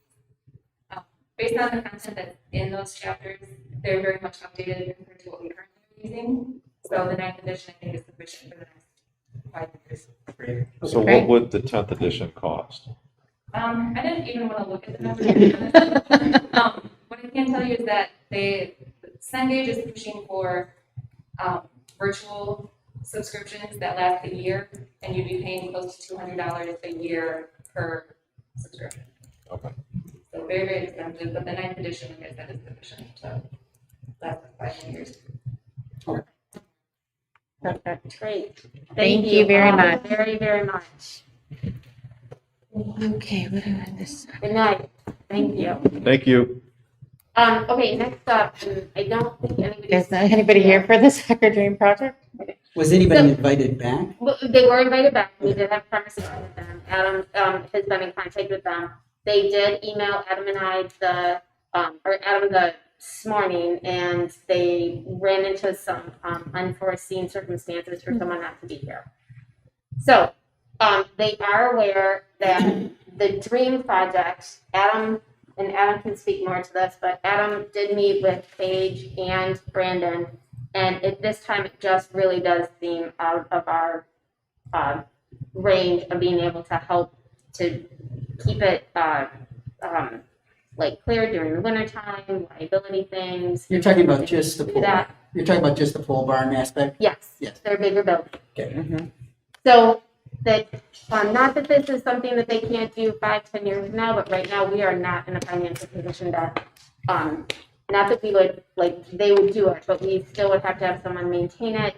There were lots of things, sidewalk lighting, the liability of it, there's a lot of things into that building. So that can be tabled or put to the side. But we did not really, that's kind of what we focused on last time. We really didn't talk about the Phases 2 and 3. light. Well, there's still a part of phase one that's not a part of the pole barn. So there's Correct. still a 1, 2, and 3 on that. Correct. So there's still the fence, the light, and the locker rooms. In their email that they sent us, and Adam, correct me if I'm wrong, they did say they're looking, one, to kind of, they're still getting bids, and it sounds like it's not, they have a lot of people volunteering their time and equipment and different things to do, so it's not like just calling up, whoever, and saying, we need a bid to have this fence put in, or we need a bid for a locker room. It's like all different types of pieces, and they're trying to gather that. It does sound like they have the money for the fence, and they would like us to consider that to move forward. They also are kind of just looking that we are in agreement, that we're okay with these things, and that that they can move forward because they do still have some fundraising to do. So, Are you talking about still the pole barn? No. No, that is Hold off on, the we table. have a table. Okay. So we are only talking about fence, light, locker room. Okay, so because I don't know, everybody says I get involved with all the athletic stuff, but I've looked at every athletic field that we have, period. I mean, Adam saw me with soccer and we were looking at the fence. When they talked about the fence, they said in the same line as the current ropes. I believe that those fences need to come back further. They should be in line. When you look at the netting that's behind the goal on the south side, they should be in line. If they come up to a sidewalk, fine. One of the things they're talking about near on the west side, which would be near the concession stand area, I don't even think they need to have a fence there personally. A line could be, they've got some ropes there.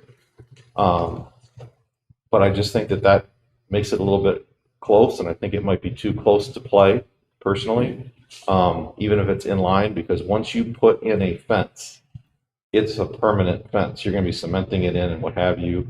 But there are some things they could do, and obviously, Brandon would be on top of all that as far as how it should be.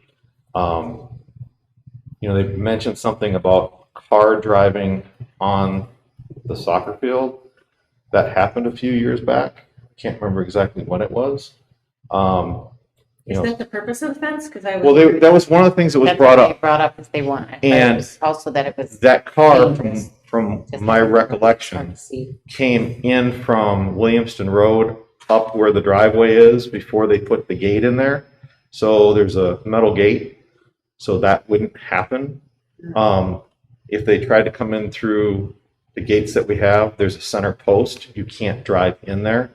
So, I think they're collecting all these bad things that have happened, why this is needed. Yes, the fence is needed, but I don't think that's one of the reasons going forward. Yeah, they were kind of stating that with the fence, you could, really hurt your neck. You don't see it when it's not like in your line of sight, but having like a black fence, you would slow yourself down. It's just.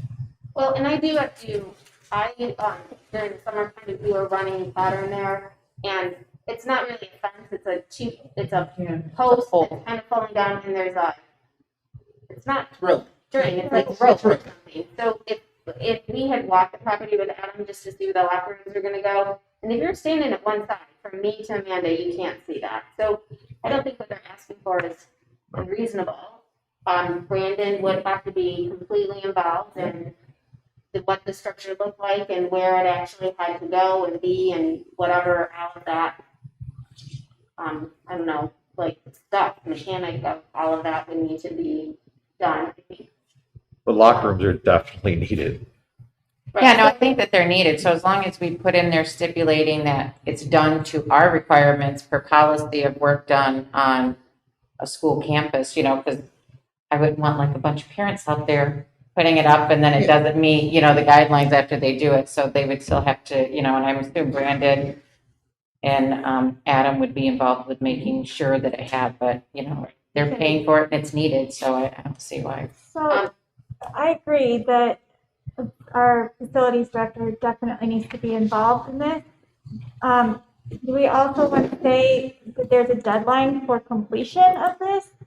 in how we tailor this, or do we want to? I don't know that I would put a deadline because you don't know how long it's gonna take for them to be able to fundraise, and I don't know how much they have in the coffers already. You're right, but I'm But not. what I'm getting at is, if it's like half constructed and it, another 10 years before it gets done. Well, I think we could say that the money has to be in their account so that we know that it's going, that the Before project is construction going to be begins. completed. So they're not gonna, like you said, start a project and not be able to complete it. Well, they kind of alluded to that last time, remember? They said like they really have the money now that someone would like front them and then they would reimburse through the Yeah. fundraising. And we said we want to make sure that there's stipulation put in that if that person didn't get paid back, but. Well, I think, I kind of agree with what Sarah's saying, because, if no one knows what we don't know. So if they have the money, they did allude in the email that they have the money to do the fence right now.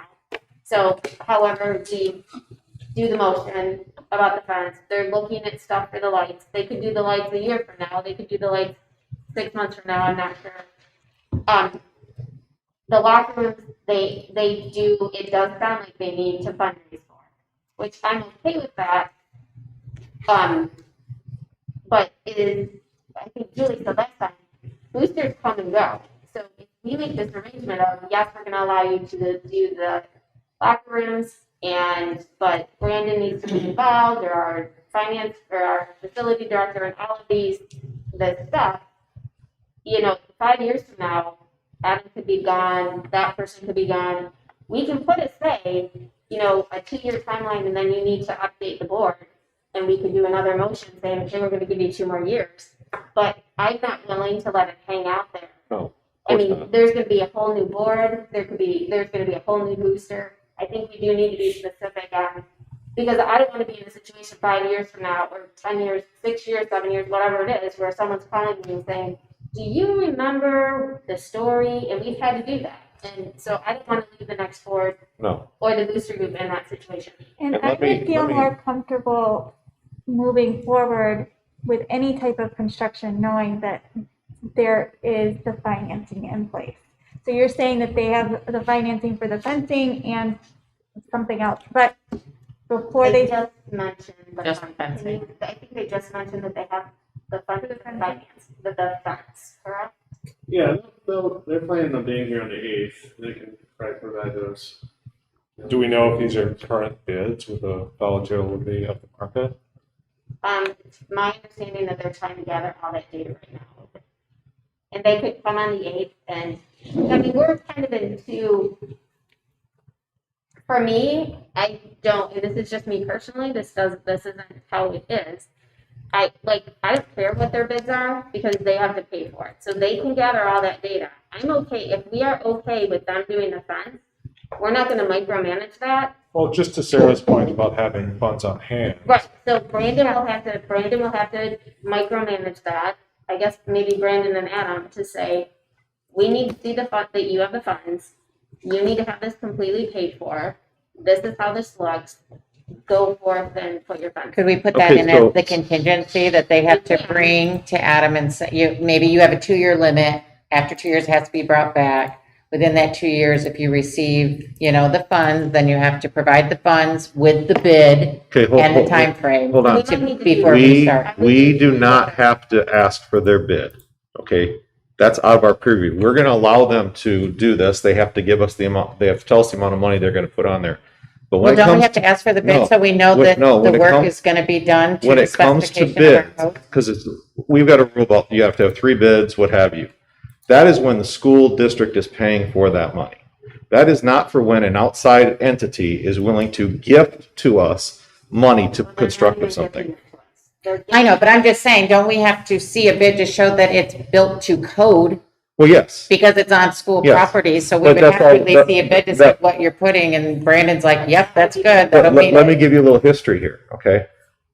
When I was the only one sitting in this room who was sitting on the board, we had a number of people who had been involved with the soccer program, okay? And a lot of things happened prior. I mean, we have a fantastic facility, what have you. I remember specifically, I don't have the date, I could go back in old board books with the old system.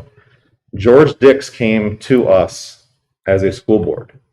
And I believe said that what they're talking about for locker rooms, they're supposedly, potentially, just as there was a problem at the football field where they wanted to put that building, there may be something with drainage that's going on right behind where that press box is, and they may not be able to do what they're wanting to do, okay? Because this was brought up before, and there was money, and it didn't happen. So I think that there needs to be somebody comes out and surveys that area before they even start. And we're not allowed to ask for that to No. make sure that it So clears? That's where the motion would be that Brandon needs to be, and like they need to be contacting Brandon, and Brandon needs to be working with them and saying, these are the things you need to do, and go through that process. Because there's reasons why things were built the way that they were, and then there was reasons why things weren't added on. Because that, they were able to put the concession stand building where it was because it fit a certain area, but then they couldn't do some other things they wanted to do. And I believe those things were all right behind where we're talking about. Well, that was kind of the whole point of seeing the bid, because I would assume whoever they hire, hopefully, would be able to say, yep, it can go here, you meet this, or nope, we've got to move it. And then it's like, oh, wait, your bid is a little bit different than your original plans. So I think the word bid. I think, yeah, bid, I was like a dollar amount, like, I would assume when you're putting your structures in, it's covering your excavation, whatever you need, your site clearing. Right, the overall project and all the little intricacy pieces to it that Brandon would basically kind of be managing or working with them on. That's what's important, like that's what we need to know. And then we need to know who's doing it and how much is it gonna be, and that you have the money there to do it. I agree. So, it does sound like they're trying to come back to us at our next board meeting, so we can move this again for discussion at our next board meeting, and then we hear what they have to say. But again, it sounds like we're all in agreement that we're okay with them doing these projects. But we need oversight. But the motions need to be very specific. There needs to be some oversight. There needs to be like a timeline on like a end date on the motion, and they can come back to us and say, we're still moving in the direction, and we can do another action item. And kind of like let them move forward and see what we get. Perfect. Okay, so this is gonna be put back on, not for action, put back on for discussion, and then, I'm sure they'll have, it sounds like they have, well, are gathering lots of information. If we look at this picture right here, you can kind of see how there's that angle as far as how the building, how that actual, what was supposed to originally be a team room, which now they're talking about team rooms behind, which is where the concession stand is. There's a reason why it's at that angle, because there's something right, and it's interesting that in that picture, if you look at it, you can kind of see where the grass isn't as green. And I believe it's because there's something there. So, Well, and it could be that they might not be that far yet down the road. Right. Like Brandon might be like, well, this is what I want on, but we have to maybe see. Yeah, right. And then they might need to look at them in a different spot, and then they're kind of going back to Brandon to say, this is where they have to go. So we do need to kind of be, we'll just be specific with our motion and what they have to say. Okay. Okay, so we'll move that back on for discussion. Do you think we need Brandon here for that discussion? yes, I don't know, Adam, can you, I'm not sure if I, or at least a report on the property. I think that you could. but I think, Outside of the board meeting. right. So I guess I feel like there's two different things. I don't want to micromanage this property, so all we're doing is saying, yes, you can do this. If they get out there and they can't put those because of the drainage, so if there's an issue where they want to put them, they can't put them there because of the drainage, or it's going to cost them more than what they want, or they want to put them in a new location, they have to come back. Then But I think that will come Brandon, back, and then Brandon needs to kind of update on that. I think Brandon could find out right now whether something can be constructed on that spot or not. Yeah, but he could do that outside of the meeting. Correct, and know correct. that, He could do that and report that back to Adam. But I'm not, like, would that cost money? Like, I'm not sure I'm willing to pay money to find out if we can put building on that project. I think they need to do that in conjunction with Brandon. Adam can never report back on this is where we are. I do, because the reality, until they get a bid, it's all hearsay. It's all people talking until the guy that's gonna build it and goes through that kind of, Right, so they could go through that. you know, that he's gonna be the one that really puts a paper to pen and decides. And they can meet. Right now, all they're doing is asking us for the ability to raise money. Yes. That is all they're asking. They're gonna have to still come back to us, or to Brandon, to work with him, if they get the money. But they, as a organization, can raise money without having to ask us for Well, permission. but I think they're trying to do it the right way. I think they're being, so they can tell the community that's giving is they've approved. you And know, then that- what will end up happening is it'll I look do like, agree that it probably would be smart for them to do a little bit more due diligence and, Correct. you know, do a little lead work and have somebody come out and look at the site so that they don't raise money and then are told that they can't do it. Right, and that could be what they're doing. But that's on them to do. It's really not Brandon's responsibility to do So, that. They and can they find could that be out. doing it right now. Okay. I just did not want to delay this anymore, that's why I left it on. No, but I think being clear with them that they will not get approval for a pole barn. I mean, and not to raise funds for that Right. is important. I mean, I think they've been told that. what would be nice is to give them approval as soon as possible for the fence, because they want to do the fence, and it makes sense. Well, okay. And they need funds to do the fence.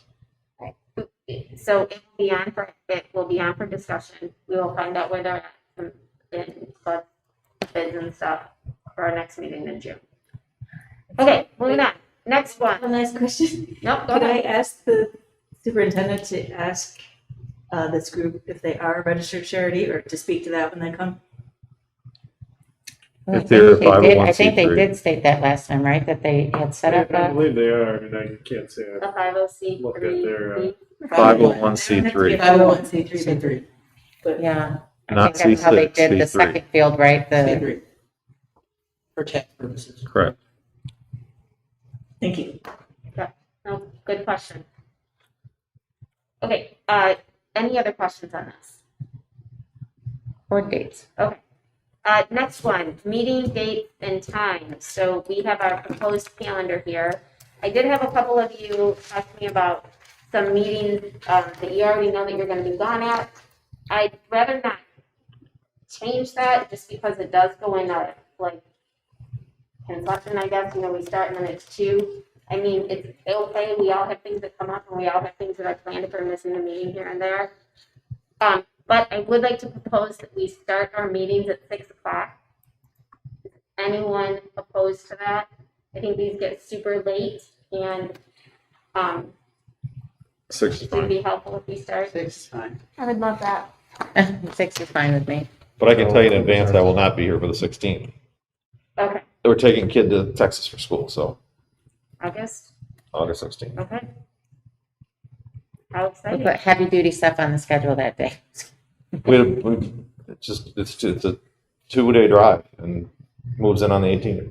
So Have the fun. time change of 6 p.m. will go into effect on August 16th? Yes. Okay. So if we can get that, Adam, like, on the website sooner than later, like, I guess I don't know how that works, I'm gonna leave it to you too. But starting August 16th, our meetings will start at 6 p.m. Woo! Woohoo! All right, perfect. Next up, superintendent evaluation. So, are we gonna, sorry, Nancy, are we gonna keep those dates as is? I would keep the dates Yes. as the, So if you want to, we'll bring it back for action then. oh, sorry, Next meeting. Yes. The same dates, but the times changed till 6. correct. Sorry. Okay, next, superintendent evaluation, and Chris, I might need a little bit of help here. So, what you have in your packet is, how we evaluate Adam. So, we look at this sheet here, which is page 190. These, like the first one that says governance and board, I'm skipping the student growth. Go to like the governance of board. If you go through here, here. I'm sorry. Never, don't do that. Want me to just walk it through? Yeah, but I will say, Amanda, I think you've done this before. Have you evaluated Adam before? No. No. Oh, no, we leave it to here later. So the two of you, I can get with you and go over, there will be a handout that goes with this. And you kind of look at the handout and from board meetings and things that Adam has talked about, it will lay it out, like, he's done this, he's done this, he's done this, and then you score him. If there are things on there that you aren't sure, you can call him and ask him specific questions, or you can say, hey, can you give me examples where you've worked on policy involvement? And he can say, I've done blah, blah, blah, blah, blah.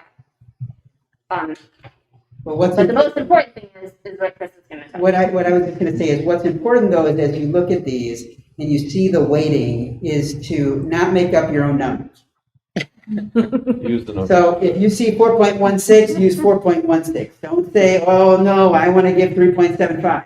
No.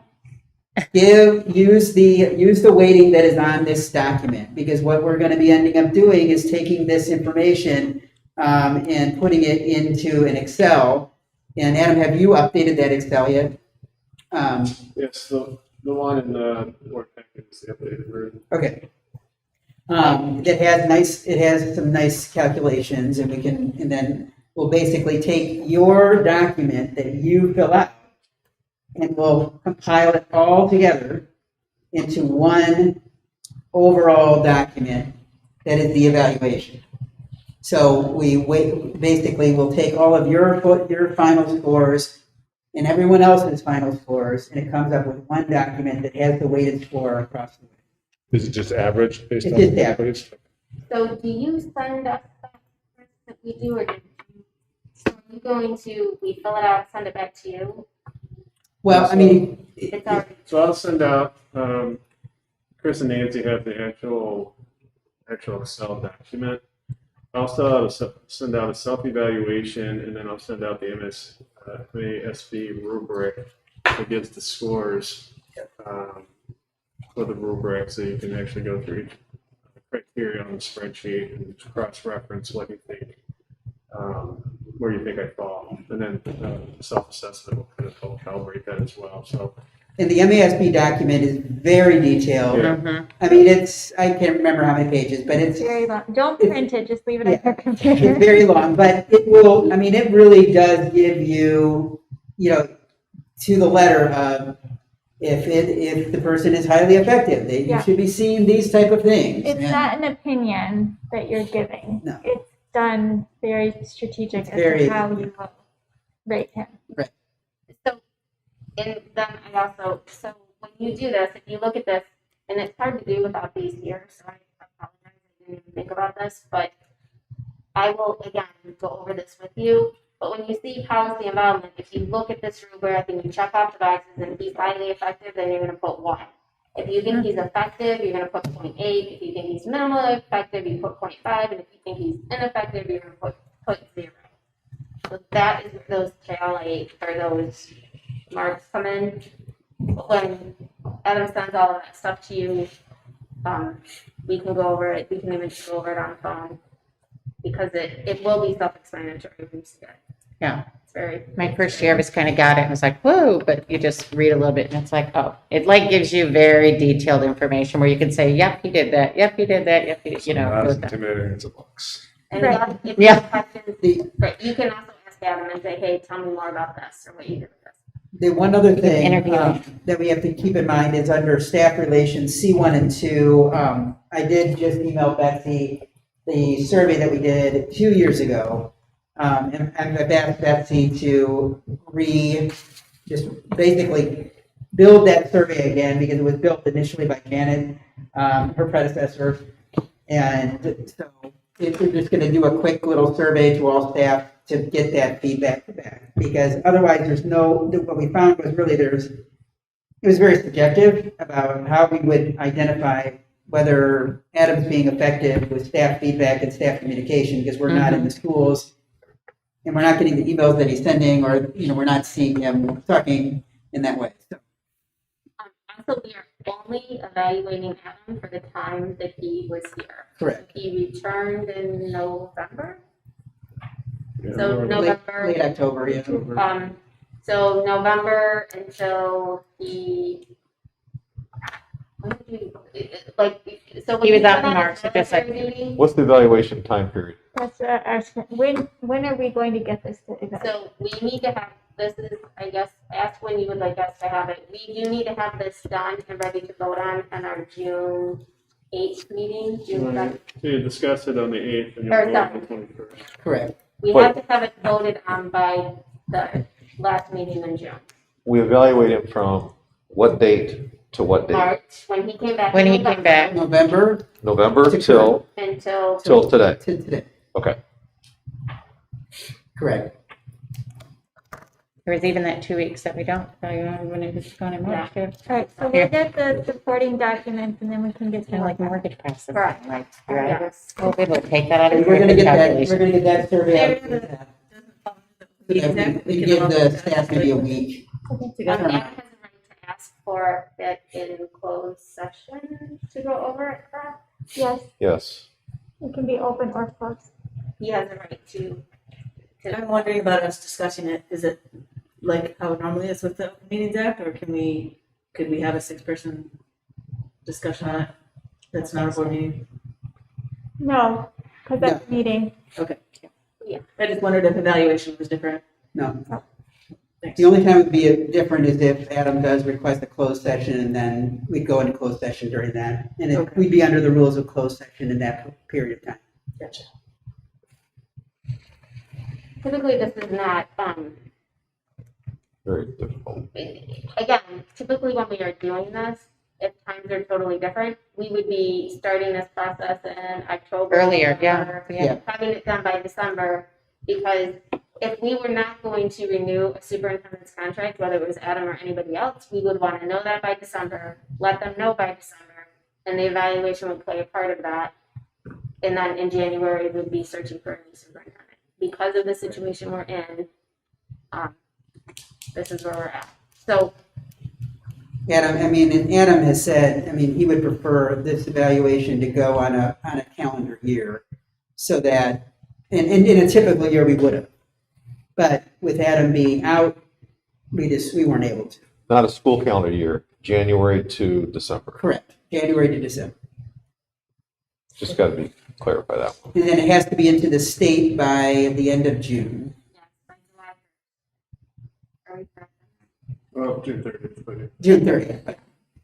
Adam's, I End of hate June. to be the one sitting in the room every talking about it. well, this is never, I know, it takes way more time to explain it than it does to do it. Correct. And Adam is very thorough in going through this is where you see the connection with our board goals, with then what he talks about and being able to put that all together. So we do spend way more time talking about how to do it. Once the numbers come out and Adam gets them, if he has any questions, he'll ask them at the meeting, and otherwise we approve it. And a few years back, the reason that we have these educational updates that are aligned with this is so that we don't have a 100-page document that all of us have to review, seeing everything that he's done. Is that through that year, Adam has told us everything that he's done. He does the educational update, the updates for these areas up to when we do the evaluation to remind us. And it allows for us to be able to evaluate based on that. Okay. All right. Next, this is, so we got this early Friday morning, and due to the dates and timelines of when we need to vote for the candidate for the Ingham ISD School Board, kind of conflicts with all of our dates.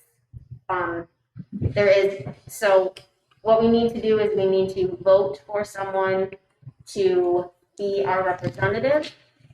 Is this going to be done virtually? I did not get an answer to Yeah, that, so we're gonna have to. So the- we need to set aside the rules to vote tonight so that we get a person in line. So I will make a motion that we set aside the rules since there's only one candidate so that we can put this as an action item for tonight so that we can have everything in line so that we can have somebody make that vote for the Hingham ISD. Second. Okay, so can we move that down to letter, yeah, under letter G, letter H, you can do it there. And we need to vote, Betsy, can you tell me what is the date that we need to either attend face-to-face or Zoom, Jill, we can find that out, that we need to be present to vote for this candidate? June, I know, I'm sorry, I apologize, June 7th, Monday, June 7th. And we will be potentially at graduation that day. Correct. So is there, have they given you a time that we were doing this? I'm The sorry. meeting is at 6 PM in Mason. We, have a rain day for graduation.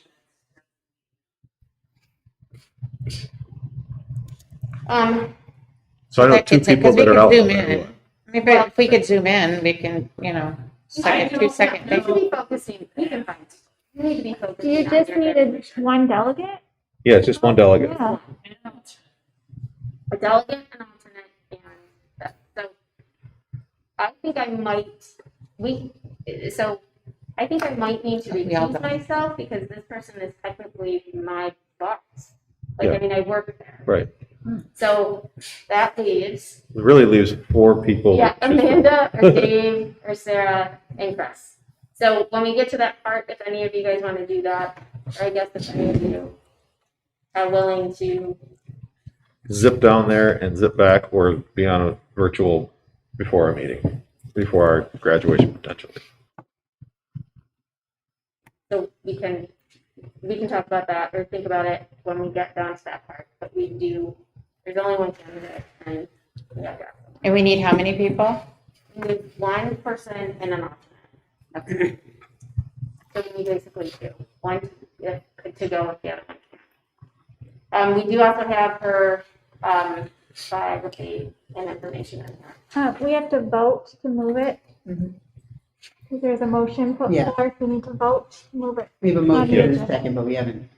Correct, We'll vote in a but second. we are. No, To move it over. Yes, To yes, move yes, it to yes. action. Okay, all in favor? Aye. Aye. Any opposed? Okay.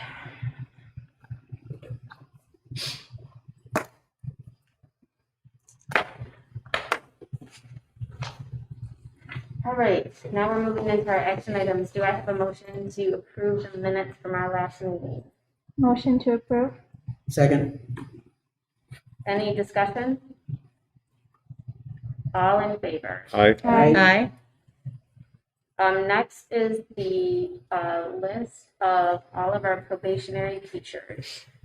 I make I make a motion that the Williamston Board of Education approve the probationary recommendations for classroom teachers and ancillary staff as presented for Lindsay Snyder, Nicole Wilson, Adele Bannister, Lindsay Bolus, Kelly Goudreau, Mariah Jorgensen, Mara Mitchell, Jenny Norman, Haley Rooney, Allison Scott, Anna Brummett, Anna Clark, Claire Cook, Libby Jones, Maribeth, I was doing so well. Someone help me out. Adam Konetsky? Kaninsky. I apologize. Sarah Long, Karen Nussbaum, Courtney Smith, Teresa Billy, Laura Egger, Haley Hodgson, Emily Proctor, Alexandra Michalski. Caitlin Michalski. Wilcox, and Caitlin Griffiths. And I apologize if I said your name wrong. Second. Any discussion? Very nice, Sarah. All in favor? Aye. Any opposed? Okay, the Discovery and Explore student handbooks. Make a motion that the Williamston Board of Education approve the 21-22 Discovery and Explorer student handbooks as presented. Second. Okay, first by Chris, second by by Dave. Any discussion? All in favor? Aye. Any opposed? Okay, a motion for our COVID learning plan. We're gonna go through that. After we do the motion, then I'll have you do Sure, I get this from everything. it. Go for it. Okay, so do I have a motion? Motion that the Williamston Board of Education affirm the extended COVID-19 learning plan as presented. Do I have a second? Second. And, Adam, can you give us a quick update? It's our last meeting for the week of April the 19th. Attendance was at 94.3%. The week of April 26th, 93.7%. The week of May the 3rd, 93.3%, and May the 10th, 93.75%. There are no updates to the plan. It's the same model we've always approved the last several months. All right, any other discussion on that? Okay, all in favor? Aye. Any opposed? Do I have a motion for the work prop purchase? Make a motion that the Williamston Board of Education approve the purchase of 2 new Ford F-250 trucks. One at the cost of $36,307, one at the cost of $38,478. Support. So first by Chris, second by Amanda. Any other discussion? All in favor? Aye. Any opposed? Okay, the next is a revised recommendation for the purchase of school buses and lease. Do I have a motion? Motion that the Williamston Board of Education approve the purchase and lease of school buses as detailed in the revised recommendation. Second. Any discussion? All in favor? Aye. Then we have the Ingham County Intermediate School District budget resolution. Do I have a motion? I make a motion that the Williamston Community Board of Education support the proposal 2021-22 Ingham Intermediate School District budget. Do I have a second? Dave. Was that Dave? Second, Dave. Any discussion? All in favor? Aye. Any opposed? Okay, this next one, I am gonna need the name of a representative. Like, who would like to be the number one and who would like to be the, Oh, for the, for the resolution? I actually have the motion right here, so I. Is this the refunding? no, School bond? no, this is the Ingham This County. is for the Oh, voting For the vote. that you and I will not be at. Oh, yes. So can anybody attend this? What's the date again? The 7th. June 7th at 6. PM, it's usually at the ISD. Then you'll Yeah, maybe dart that. back here for graduation if it was a rain day on Sunday.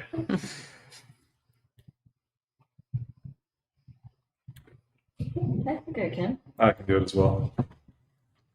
Which one of you would like to be number one? The number one person would be the person that we would go. If that person couldn't go, then the alternate needs to go. I'll go. All right, Dave's win. Dave? Okay. So Dave will be on number one, Amanda will be on number two, and Dave, I would look into seeing if they have a virtual option to where you could phone in just in case we have a rain day for graduation on that Monday. I have put that question in as soon as I get an Yeah. answer. Say that? Thank you. Okay, thank you. this is the motion. You don't have to do the top part for Williamston Board of Ed. Okay, so maybe, yeah, no? Yes. Okay, so I will make a motion that Dave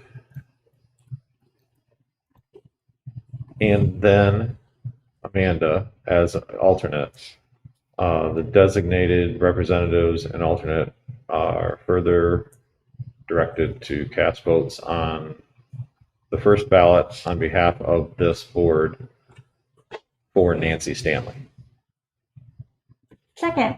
All right, so Jeff is first, Sarah is second. Any discussion? No? All in favor? Aye. Aye. Any opposed? Okay. Thank you. We have one roll call vote. Do I have a motion for the school, funding the school bond fund? That the Williamston Board of Education approves the resolution as presented for refunding of outstanding school bond loan fund, school loan revolving fund balances not to exceed $6,250,000. Second? Okay, a roll call vote. Yep. Amanda, it's a yes. Chris? Yes. Dave? Yes. Jeff? Yes. Julie? Yes. Sarah? Yes. And Nancy. Me, yeah. Motion passes unanimously. We do not have any separate action items. The review of our board goals are there. More than a lot. We do have some correspondence, some retirements, and a resignation.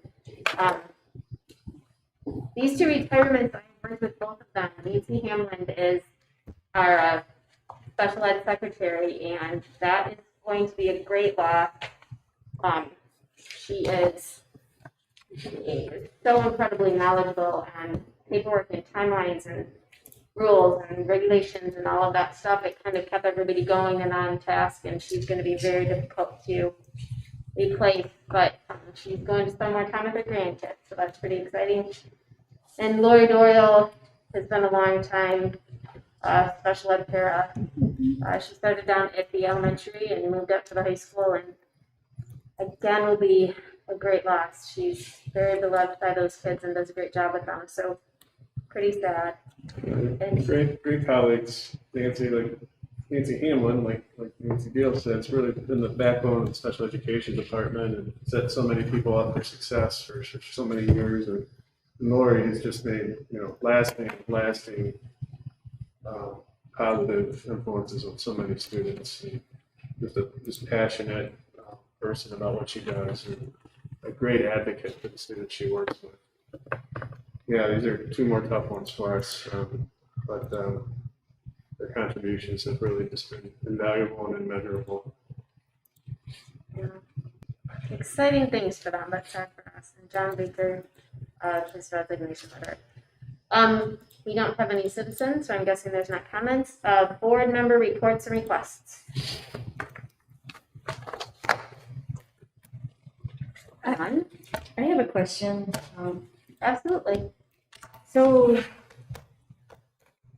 I had a student this week who was very upset that Google Hangouts was on our banned list.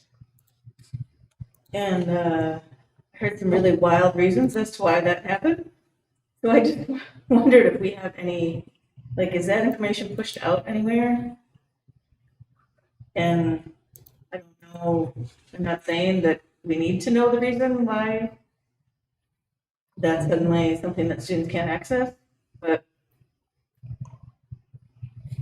I guess I just have a question. Yeah, how would we know the students are just left to encounter that banned software, or that they can't access that anymore? This was a particular, so for kids that don't have phones, they use Google Hangouts to talk to each other. So and now they can't access that because I don't know what happened. I'm not saying that's my business to know what happened, but there's reasons. So is that the middle school? yes. Well, I think it's banned across all our platforms. So Adam, do you want to kind of just I don't know if should I just take that up with James or? It's a board request, so I'll look into it. Thanks. Okay. So Adam will look into it and then get. Okay. Yes. Anything else? Okay, I thank each and every one of you for coming in. We got out a little bit earlier than we did last time. I do appreciate everybody reading these massive, the long board books, and I am really appreciative of all the questions for the new curriculums. Yeah. I have various signatures that I need from people, so please don't. Yes. I got it. Some other things. Okay. Okay. So, okay. Thank you. I do also really appreciate all of the questions that you've had on the new curriculums. I think sometimes when parents can't be here, they have kind of the same questions that we do, and I think by us asking them, It just gives them more information, whether they're here or sitting at home, so I appreciate that. And I do thank you for hanging in and doing all your work this week, your due diligence. Do I have a motion to adjourn? Motion to adjourn. Second?